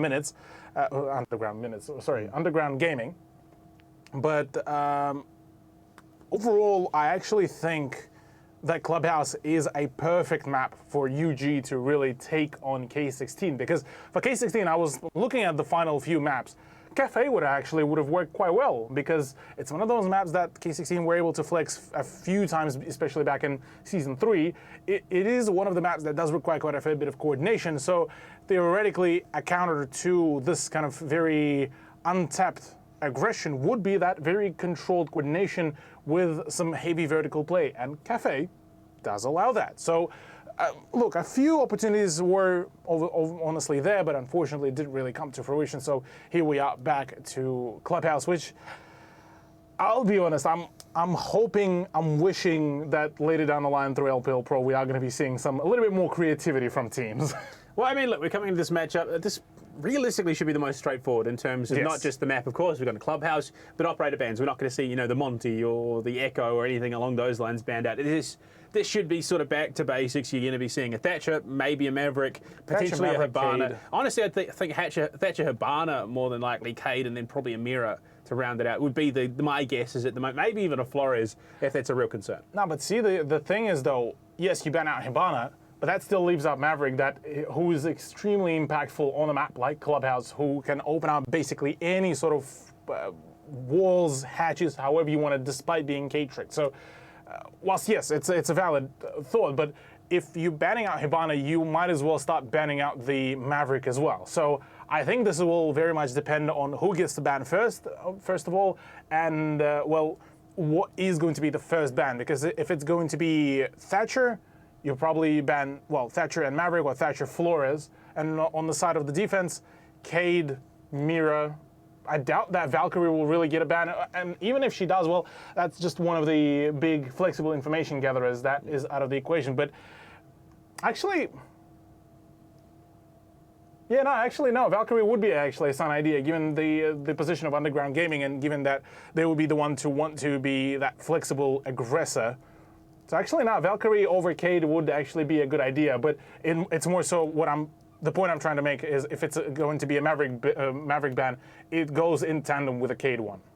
Yeah, I mean, information gathering is important, of course. And I mean, look, you guys at home, obviously, as well, have that option for information gathering. NZMA now offers free esports gaming, courses. Get those tools to set yourself up for a career in esports. So make sure you check it out while we've got a bit of downtime. And look, I mean, it sets you up, teaches you everything, caster, manager, all the stuff behind the scenes, as well as, not just the players that play as well. So make sure, if you're keen on esports, you want to get those tools, go and check it out. But we are just moments away from getting into a Cthulhu, and there we go, the flyover, the fly through, Clubhouse. Look, it feels like we were just here. Certainly it feels like it. It's hasn't even been a while yet. It's been, what do you mean? We had another best of one between them. Yeah, true, of course, yes. But of course, regardless of that, yes, whilst we're talking about the NZMA, might as well give a live demonstration of the masterclass. Yeah, casters as well, just as important in terms of esports as any other role. And going into the operator ban phase, it's Underground starting off on the attack. And I mean, 1620 Kings, we know Jeff, the Bishop of Boomstick, the king of the clutch with the shotgun as well. I don't think we're going to see him unleashed just yet. I think they're probably going to play him a little bit more passive. We have seen him shift that role. But, I mean, talking about masterclass, why not give him the smoke, give him the mute, let him go. Yeah, go crazy, go hard. Interestingly enough, the ban phase does come in, and it seems you were the one that actually came in with the big brain predictions. Hibana and Thatcher out of the equation does mean that players like Maverick, players like Flores will be up on board. 1620 Kings have actually flexed the Flores picks quite frequently, namely Chef Jeff himself did play quite a number of the Flores plays, and Mira out of the equation is relatively expected. She can change the battlefield rather thoroughly, so wouldn't be surprised if this is the kind of reasoning that she got banned out. And Valkyrie out of the equation, will be the conclusion of it all. So no more of that. Cade left through, but again, with Cade left through, so is Maverick. So theoretically, both of them can really cancel each other out. Plus, again, Flores is in play. Twitch is still very much available, and not just yet impactful enough to actually deserve a ban of her own. So it's not like we're playing on LAN, when, I mean, that is more understandable. The F2 on 0 ping is probably one of the scariest guns in this game. Yeah, absolutely. The F2 with 0 ping is just deadly. Funnily enough, you mentioned Cade. He does get to come about straight off the bat. So is the Maverick on Zuve as well. I think that might be a bit of a shout out to the man behind 1620 Kings, Ants. Bit of a legend for the org, and as well as this roster as well, picking them up. And look, I wouldn't be surprised if he's had a bit of a word with them beforehand. The motivational speech, you know, this is what needs to be done, go do it, lads, type deal. But for kicking things off, we're going to see CCTV first this time. Finally, a much more standardized kind of approach to the play. And once again, the 2K barricades, oh, not barricades, 2K charges, electric claws, are being dedicated to the garage hold. So, assumption being that Chef Jeff's mute jammers are going to be the ones to attempt to slow down the push and the play. And well, once the actual push does come about, well, the M590 will be ready to absolutely blast anyone to smithereens. Jacko as well, busting out the yield. What was it? Stage 2. He's whiffed it. He's absolutely botched it. Yeah, Stage 2 Oceania Challenge League last year. Overt pioneered this. They loved that spot. And it was so annoying to deal with as well. That's the worst part of it all. Because if you do manage to get it right on top of that tank, it is impossible to get off it, and that continuous ping. Utility, of course. Yeah, obviously they didn't manage to make it, but it was extremely frustrating to have that enemy detected outside indicator, and which basically generated free roam and free ground for the attack, or not attackers, for the defenders to attack outside. Well, quick work made of the CCTV wall. It's going to be opened right up. But so is quick work made of MML, unfortunately caught by the Nitro Cell of Machine. Oh no. Jacko answered back almost immediately with the frag grenade, but do they know Machine is there as well? Machine does manage to find a safety and manages to really cross back into the safety. So back to the norm for the time being. Machine is still able to frag out. That C4 usage certainly worked just the right stuff in the right ways, whilst MML was trying to find the excuses as to how he died to a soft wall C4, but regardless of the outcome, it is what it is. The Buck player doesn't, or not the Buck player, pardon me, the budget Buck player in form of Jackal is going to be returned back to the spectator screen, but Zuve might actually have that early opener straight off the bat, albeit won't really try to go yet for the opener, instead decides to try to get rid of some of the utility. Clears the mute jammer off the con wall, so, I mean, if they can relocate and get some utility... actually, no, never mind. There's no more Selma charges left, so they don't actually have an option. In fact, there was completely no reason for him to even deal with that mute jammer other than probably providing information. But at this stage, look, it's good ground. They're in con, they have that one avenue. They do have open that wall into CCTV itself as well, so they need to start encroaching onto the site. Problem being is that it's about to be a very much of a one-dimensional push through the very singular choke point. They have that opener on the CCTV wall. Why not fully utilize that? But Lonely seems to be quite keen. C4 out, no damage whatsoever. Unfortunate for him, but that position revealed finally presence by Zuve does prove to be rather useful. That's a double for Zuve, and all of a sudden the plan is starting to go down. All of a sudden, K16 lose control. Zuve for a fourth. He might even bag the ace here in his LPL Pro debut. KJ pings it there, and unfortunately the ace is going to be denied. It is on him, one of the newest members, the newest additions to this K16 roster to try and clutch up. And when you look at that, MQJ sneaks his way under the breach. The angle's there for him, and he does get the kill as well. K16 surprisingly caught off guard in round one. Yeah, looking to be a little bit flustered there on that defense. Majestic was the one to shut it all down rather quickly, and so far so good. Very concentrated faces across the board for Underground Gaming as they looking to make things, well, attempt to make things very stable for themselves. But I mean, we've seen this kind of trend so far throughout the whole of the play day. First round goes into the hands of one of the teams, and then they proceed to fumble rather rapidly in favor of the other team. So I suppose we'll have to wait and see how will they be able to keep on performing, because Clubhouse so far has been a bit of a coin toss, whether it's attacker side or defender side, given just the sheer caliber of the teams that we've seen playing. Honestly, I wouldn't even be surprised if it's K16's way of sort of gauging their opponents right now. Just Could sort be of that, see yeah. what they're bringing in the first round. Yes, I would imagine Zuve's impact on that round caught them off guard just a little bit, given that he was able to find the 4K so easily. But they kind of have an idea of what's going on. It was, for the most part, a very cookie-cutter approach to the site. There wasn't any crazy, wild deviations. K16, they head down to the basement, one of the preferred sites for them as well. You see KJ picking up the Mozzie. Machine, though, onto the Vigil. He is looking to get up in the faces of Underground. The Machine managed to flex a few times the Vigil pick, if I remember it correctly. So wouldn't be surprised if he would be the one to do it. Oh, Chef getting jiggy with it, but could be caught off guard here, waiting for that cross to happen. But there will be some second floor presence, so cheeky pre-fire, and sure it will be. That's a lot of damage, and well, no Thunderbird, meaning he will be left permanently scarred for the remainder of the round. Unfortunately, indeed. I mean, look, we've seen people do more with less. Just because he's low, and especially in a game like Siege, just doesn't mean that he's out of this by any stretch of the imagination, especially with an M590 and Nitro Cell and SMG11. He still could have massive impact in the round. Absolutely.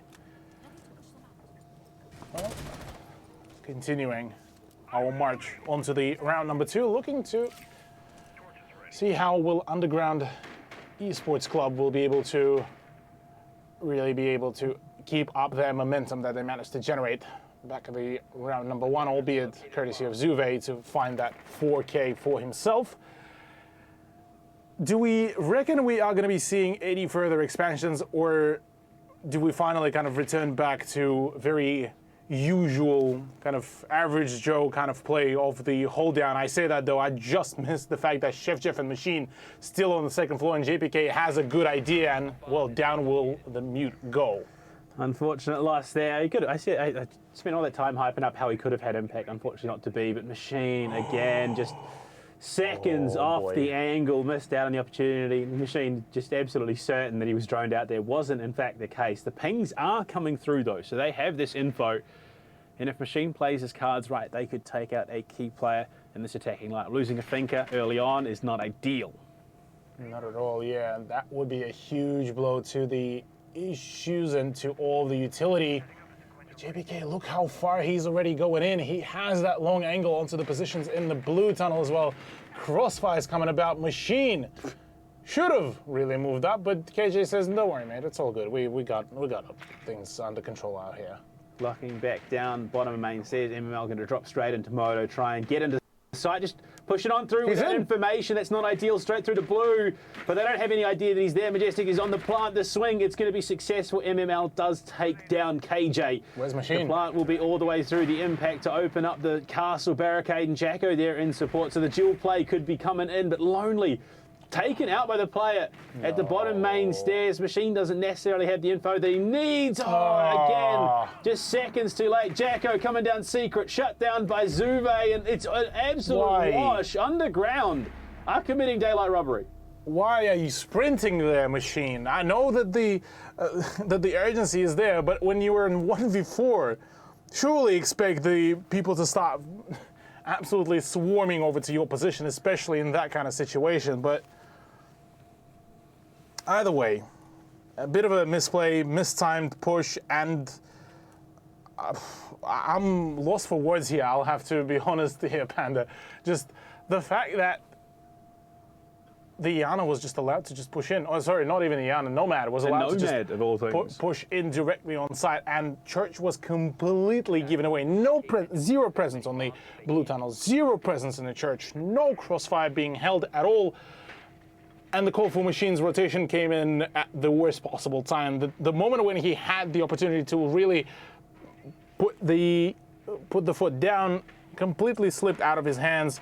Not enough communication, maybe not enough info gathering, maybe introduction of Pulse should be done here, but alas, that is not yet. Oh, actually, pardon me, it has been done finally, as in form of Jacko, but I mean, again, that round should not have gone the way. We didn't even talk about it. It was an SSG-style extended room upstairs with the Mozzie individual, and none of the key parts of that setup worked out for them, unfortunately.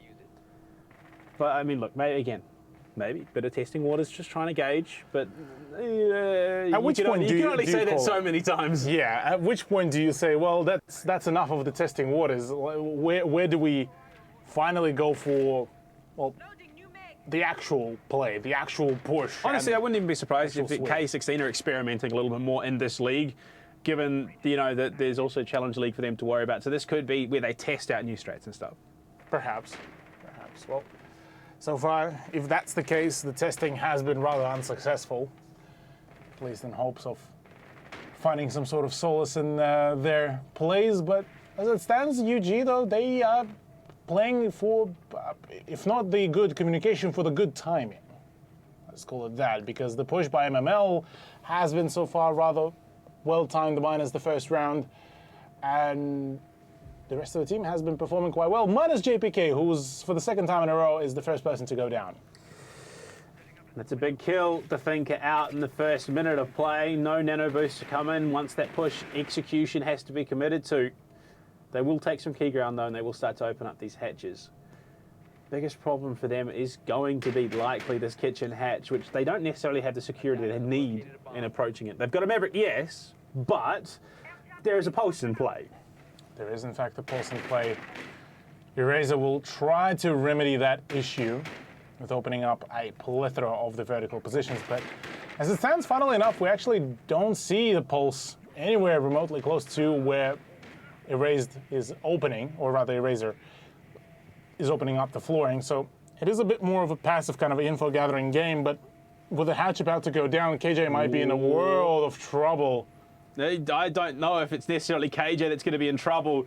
The hatch should pop. Oh, he was presented with a pixel, but unfortunately that pixel didn't translate into a kill. He's just 2 seconds too late on that potential opening. And Majestic going to be tagged up just a little bit, heading to the final 40. But the ground taken is good from Underground.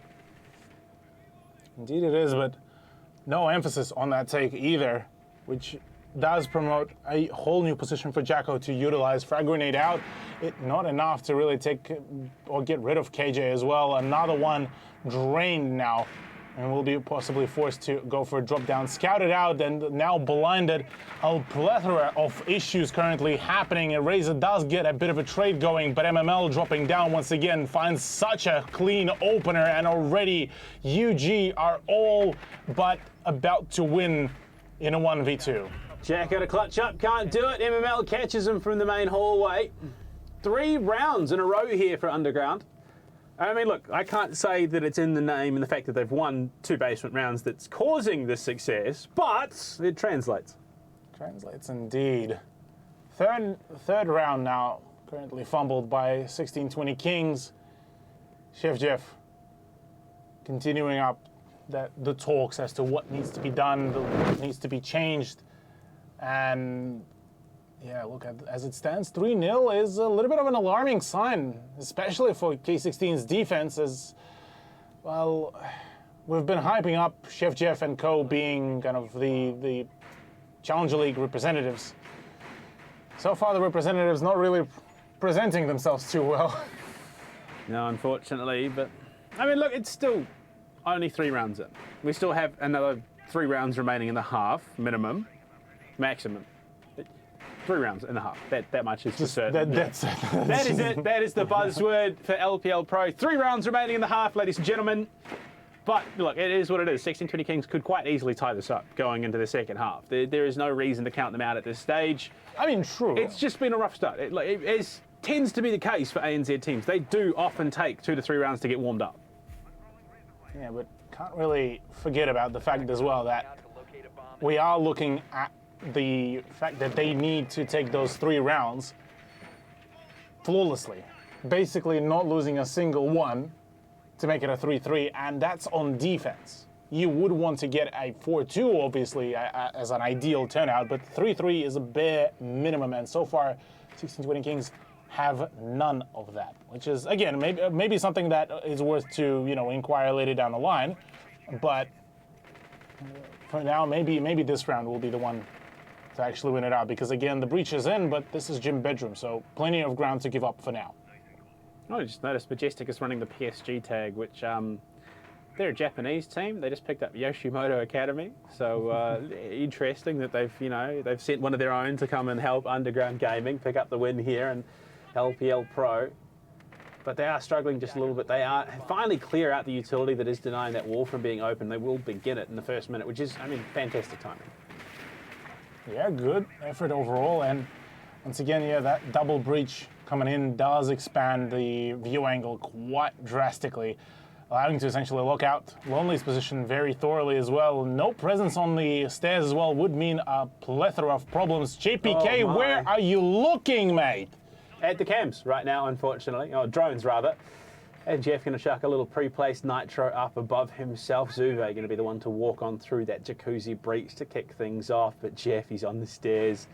Primed and ready. Majestics falls to the shotgun, and Jeff swings with one of his own. It's all coming apart here, and it's starting to kick off for K16. All of a sudden, they are the ones now in the driver's seat. Maybe you were correct, Panda, regarding K16 needing a moment to really finally start it up. It's like almost like one of those like old the other old alternative Fiat is, engines. Gotta, you know. There is one crank other it a couple alternative, and it does bode well for 1620 Kings. Oh yeah. Donations are tax deductible. Well, certainly we'll have to wait and see if the IRD will come and bite back at either one of these teams for the kind donations that so far Underground ESC have been doing. Eraser. He's still alive, at least. Sure is, but down, but not out. And yeah, look. Look, 1620 Kings made a mistake. No one claimed the kill. It does fall through the mesh, unfortunately. No one is going to be able to claim that one himself. Missed opportunity. And MML with the jokes and the gunplay. At least somehow somebody from Underground came in with a bit of both, because the rest was rather tragic, how it all turned out. And you can see even the confusion on the side of 1620 Kings. Jeff is flummoxed. He has no idea. What are they doing? I mean, obviously, evidently, this does now bring out the pick of Caveira, and this is the final pick, given that the 6th pick is no longer a thing. So, it's still a shotgun.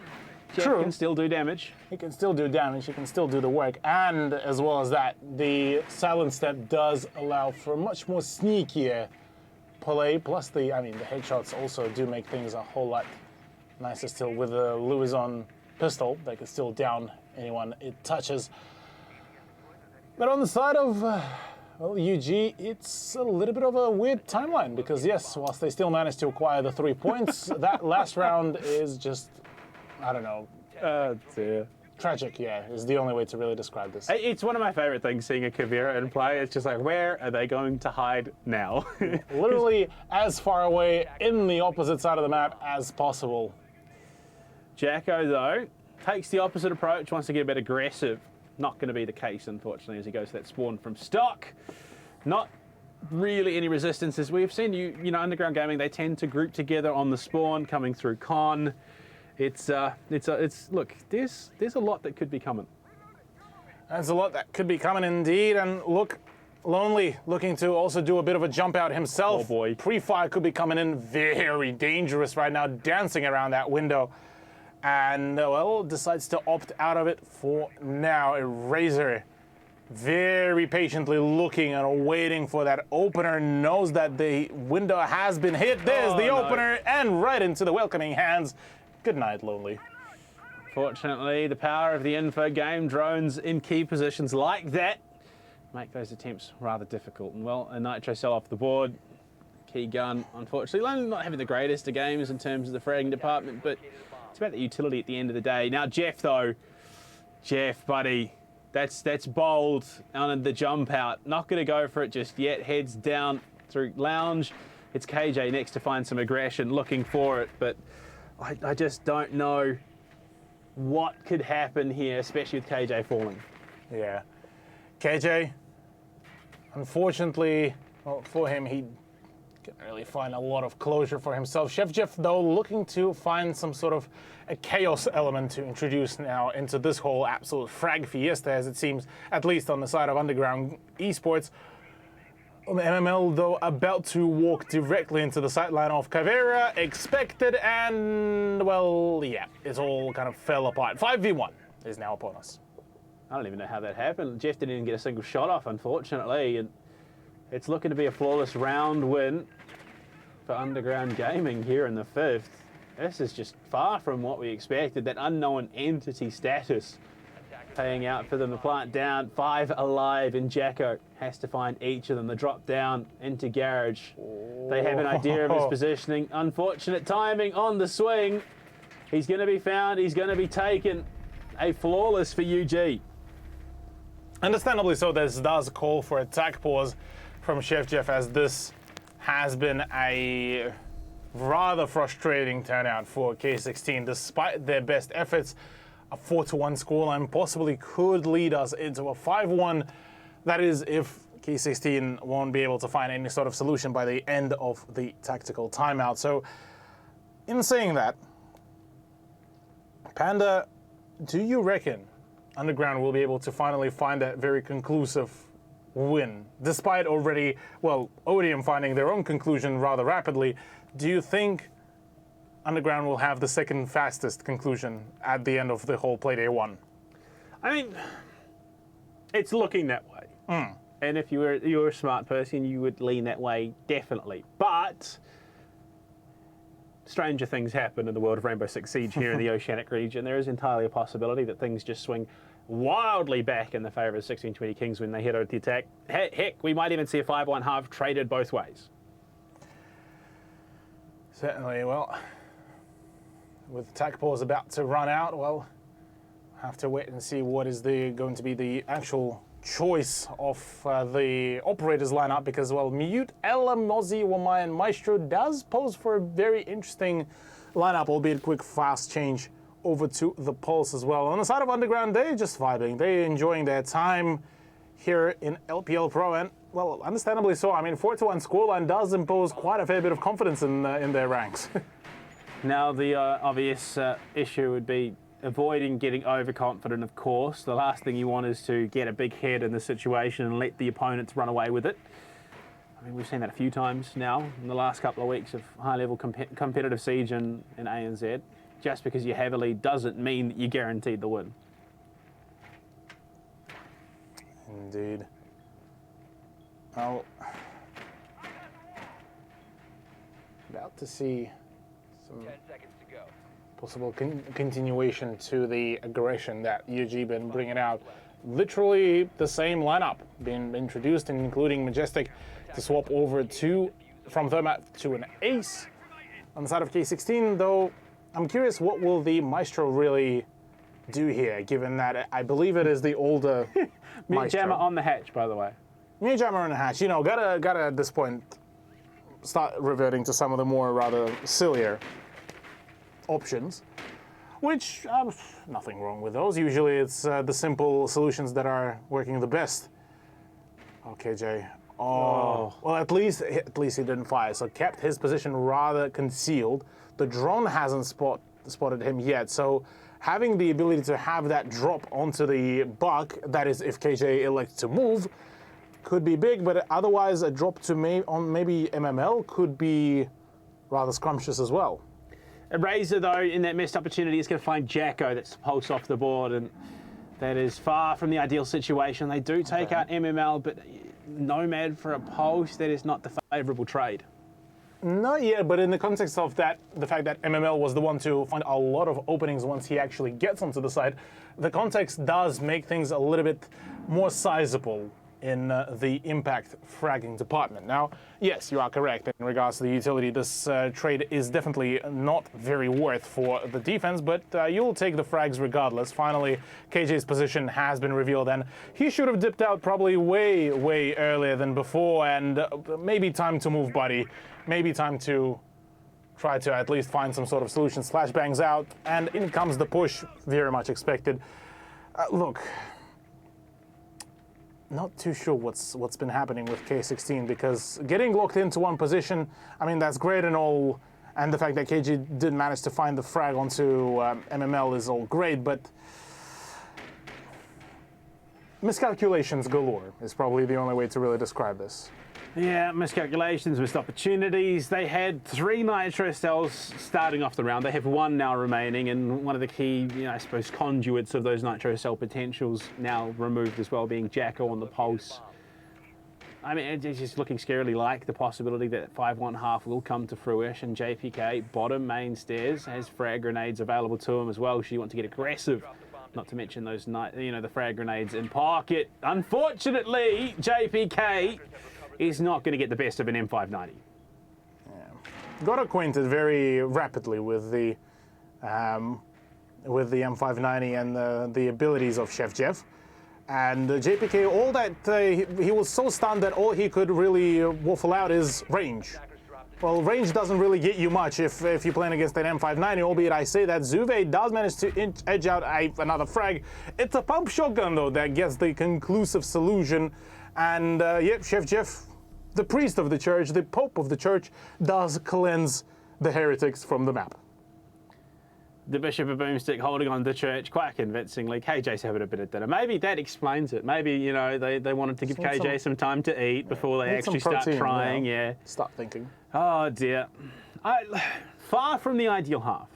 That is the biggest conclusion we can draw from it, but they go on to the attack. We've seen them find a decent amount of success on the attack, especially, you know, Jeff moving into a role where he's a little bit more unleashed, I suppose, playing that sort of Zofia entry role, but Machine as well. His finger has been deadly.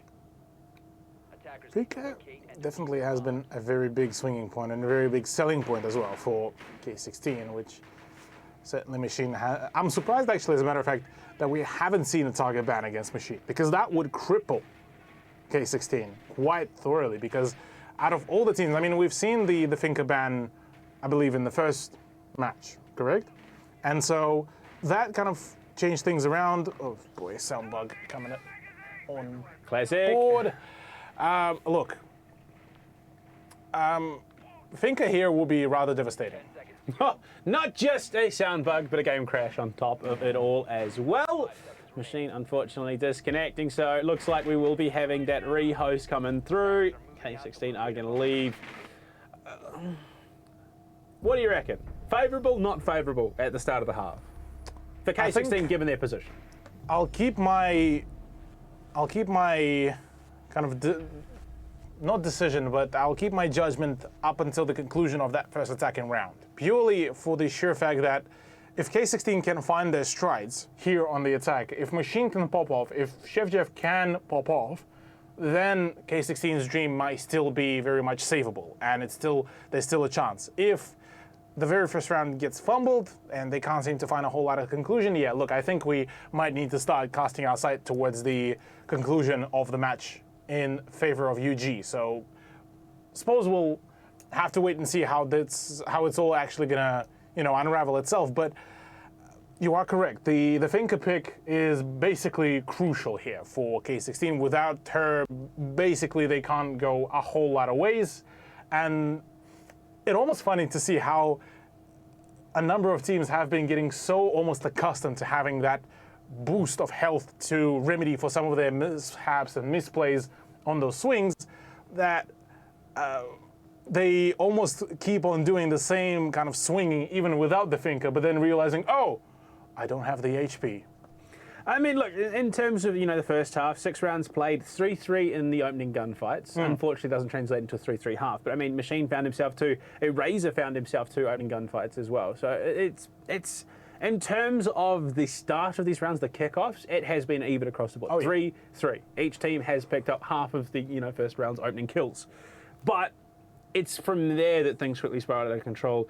I mean, just the information game from Underground Gaming was absolutely astounding. They just seemed to know exactly what was going on. They had drones in the right place at the right time to feed that info through, and they absolutely capitalized on that. If K16 want back in this, they need to be doing the same. Their drone game needs to be almost flawless. Absolutely. Well, yeah, for K16, yeah, info gathering is certainly going to be a big talking point, as much as pretty much any of those players would really want that to happen. But look, I have to say, there are promises being made, and promises have been shown back in some of the other leagues by K16. Whilst they are slowly trying to figure out their identity, chuck Chef Jeff back onto Zofia at this point. Leave Iana to somebody like Jacko, maybe somebody like KJ, and then just revert to frag heavy play, because they have the setup for that. They have brought in a very capable fragger. Jacko managed to find himself in a very good position where he sort of like that flex support to a certain degree, where he's not really leaning a whole lot into the fragging, but when he's pressured for each and every situation, he might just be able to perform. And the only kind of last puzzle piece that I'm still not very much sold on is KJ.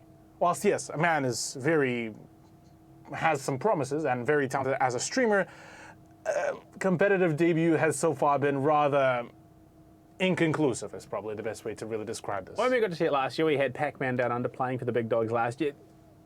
Stage 1 was good, solid. Yeah. He made it top 3 with his team.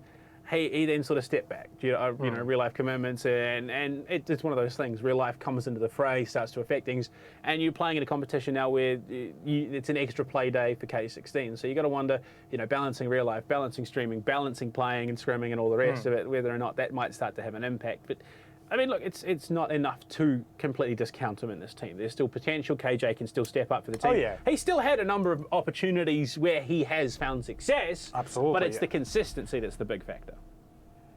Yeah, consistency is certainly going to be the big talking point. And yeah, that's something that quite difficult to find nowadays in a number of players. So have to wait and see what is actually going to come to fruition.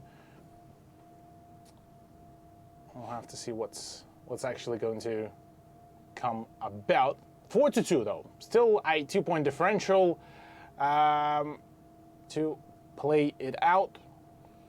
And I'm not too sure what's the whole kerfuffle in the chat between the two teams. Same site, same operators, but I don't think we actually made it into the active portion of the round.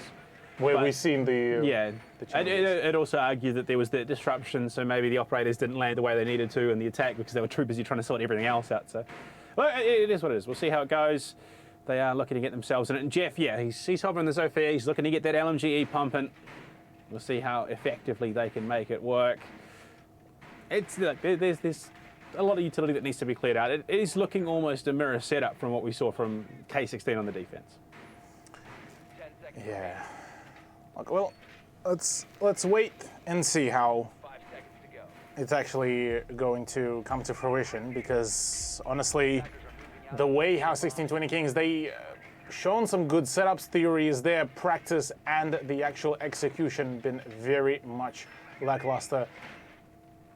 Thank God that ballistic shield didn't get lost to the reinforcement of the wall, because we've seen actually a number of times cough Dynasty losing out a number of the utility to the reinforcement of the walls. So at least UG don't get to do that. Don't have that mishap happening. And I completely understand that for Dynasty was maybe just a bit of a misplay, misclick, but regardless, still a bit of a unfortunate kind of result to really have happened to him.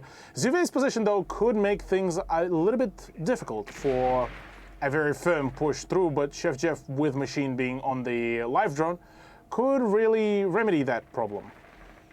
Yeah, the info game. Zuve is going to be spotted, tagged heavy from that main double.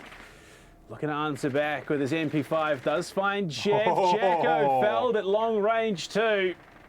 And this engagement is not playing out the way that K16 want. Nano Boost already committed to get Jacko up and out of danger. And what Jacko's just dead. They didn't expect him to follow up. Jeff was not covering the angle.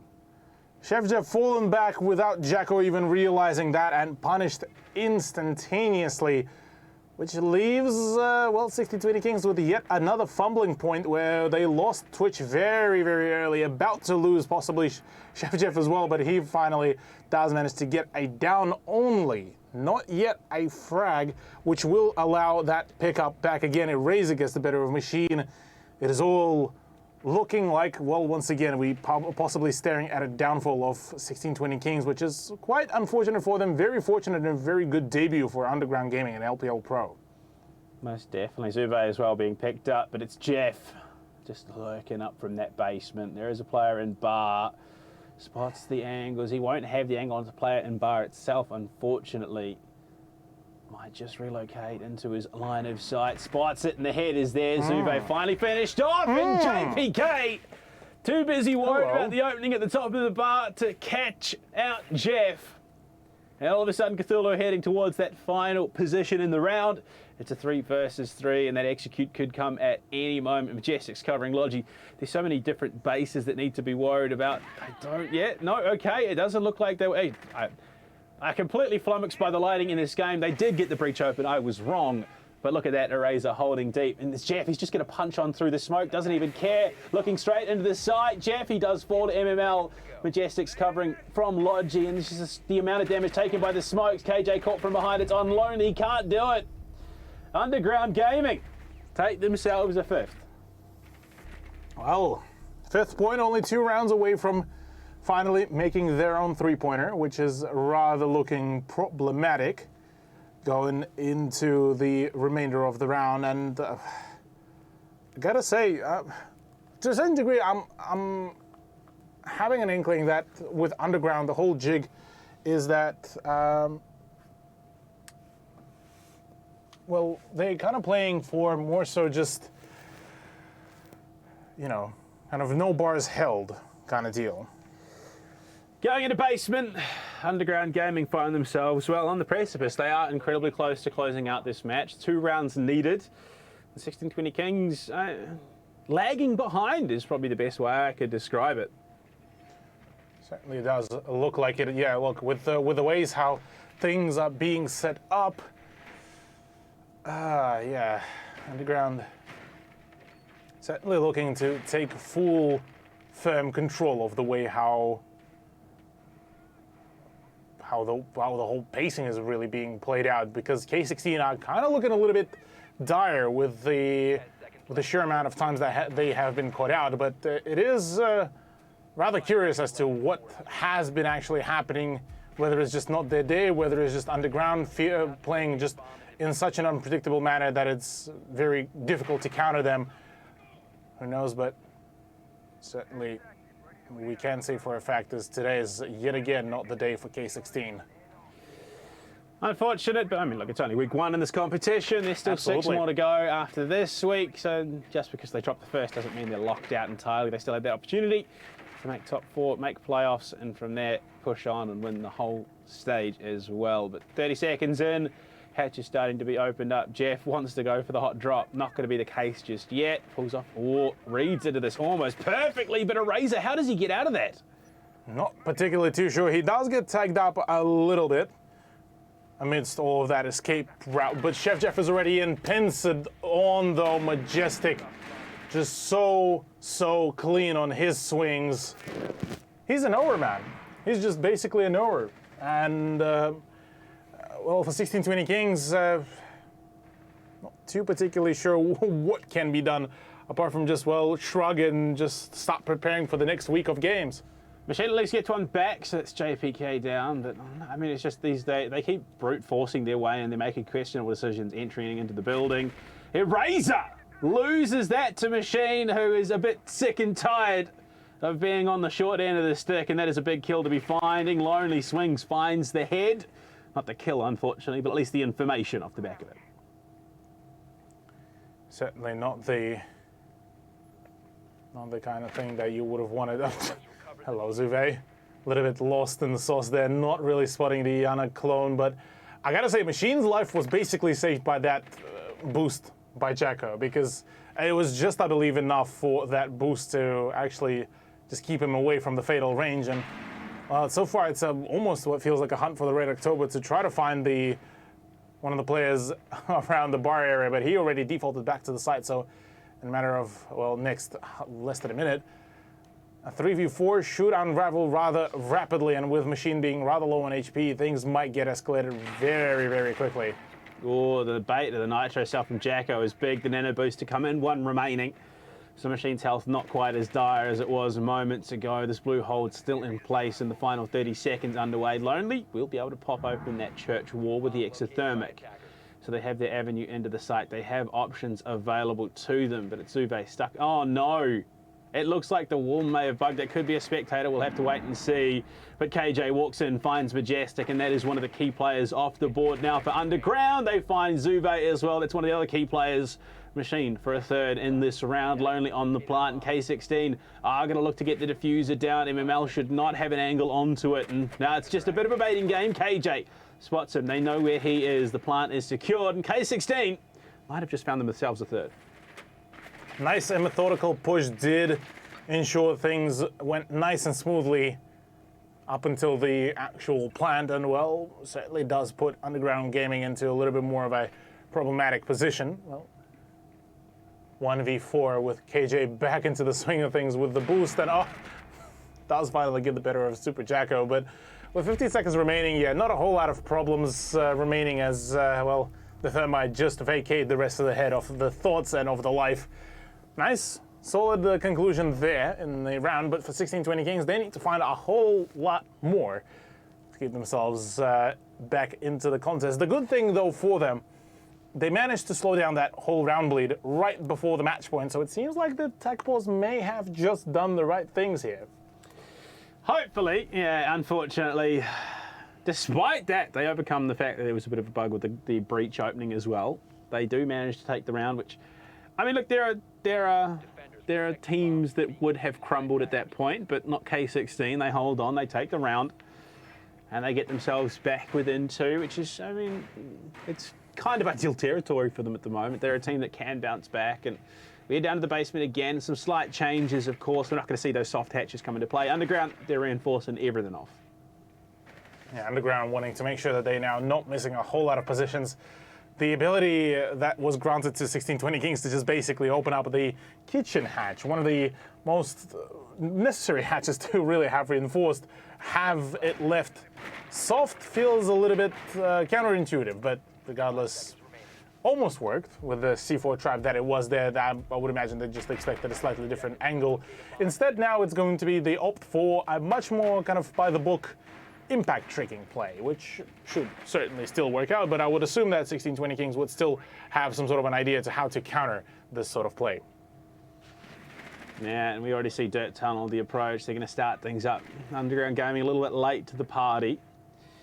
K16 will get the drones, and they do now know that there is a smoke looking to set up camp in Dirt and deny that push on through. But Jeff, Cthulhu, it is Ghetto Buck, shotgun sledge coming through. I mean, down bottom main, he is already in prime position. No way, bruh. No one's on the camp. He's just going to punch through Ashwall. He's got the shotgun. Does he find the angle? He's going to get up close. He whiffs the shot onto MML, unfortunately, who will miss out on the impact trick there. So the hatch is not in the healthiest of positions, but Jeff almost made it work.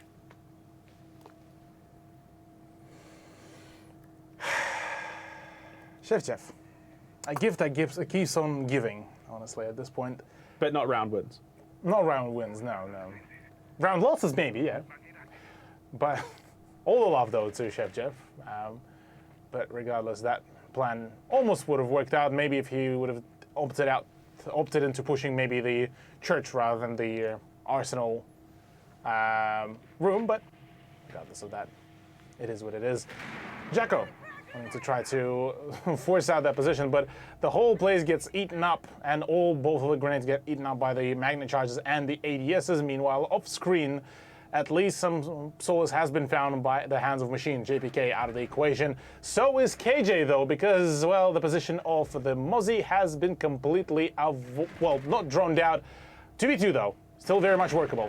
Lonely Machine found 2. Unfortunately, one's answered back. Machine for his 3rd. Unfortunately, the toxic canister covering the diffuser.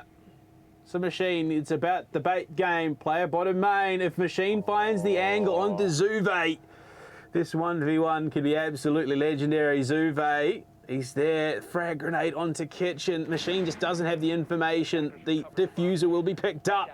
But Zuve's tucked in by the church wall. That could be huge. Machine looking to get the defuse down. Zuve looping around through Moto. All Machine needs to do is hit their headshot. The plant will be stuck out. Machine might be able to do this. Does he have info? No, he's looking the wrong way. And Zuve will secure map point here for Underground. Absolute heartbreak for K16. Tried so hard, but yet so far away from the success. Just things didn't really seem to work out at all throughout the majority of it. And yeah, look, Underground are just happy to keep on stringing out the wins. Only one more round remaining, and the way how it has been shaping itself up, K16, yeah, certainly back to being experimental. need to get back to the drawing board because so far things have been, no matter what they've been trying, even on the most goofiest loadouts, including Chef Jeff, look, not particularly the best kind of turnout. Now, Jackal's introduction here could actually be a really good play given the sheer abundance of the roaming game that has been introduced by Underground ESC, but is it maybe too late? Little too late, yeah. Too late here, yeah.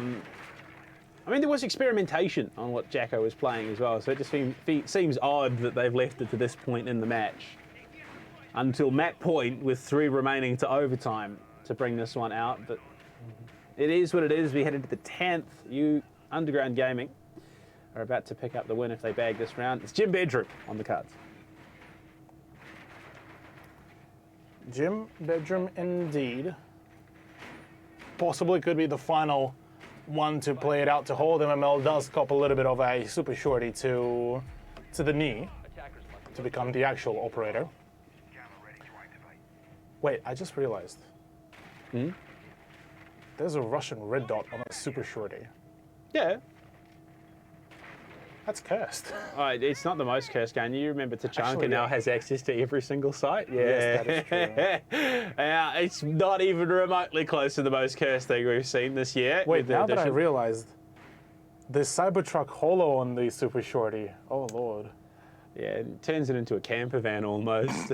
But right now, Underground Gaming, they have a pretty distinct advantage. K16, a little bit, lost, I think would be the best way to describe it. Not maybe underestimating their opponent is probably the better description. Yeah, that's probably one of the more clear kind of explanations to what's been happening. Yeah, it's just underestimated or maybe not been expecting the sheer amount of just fragging potential that has been really brought out.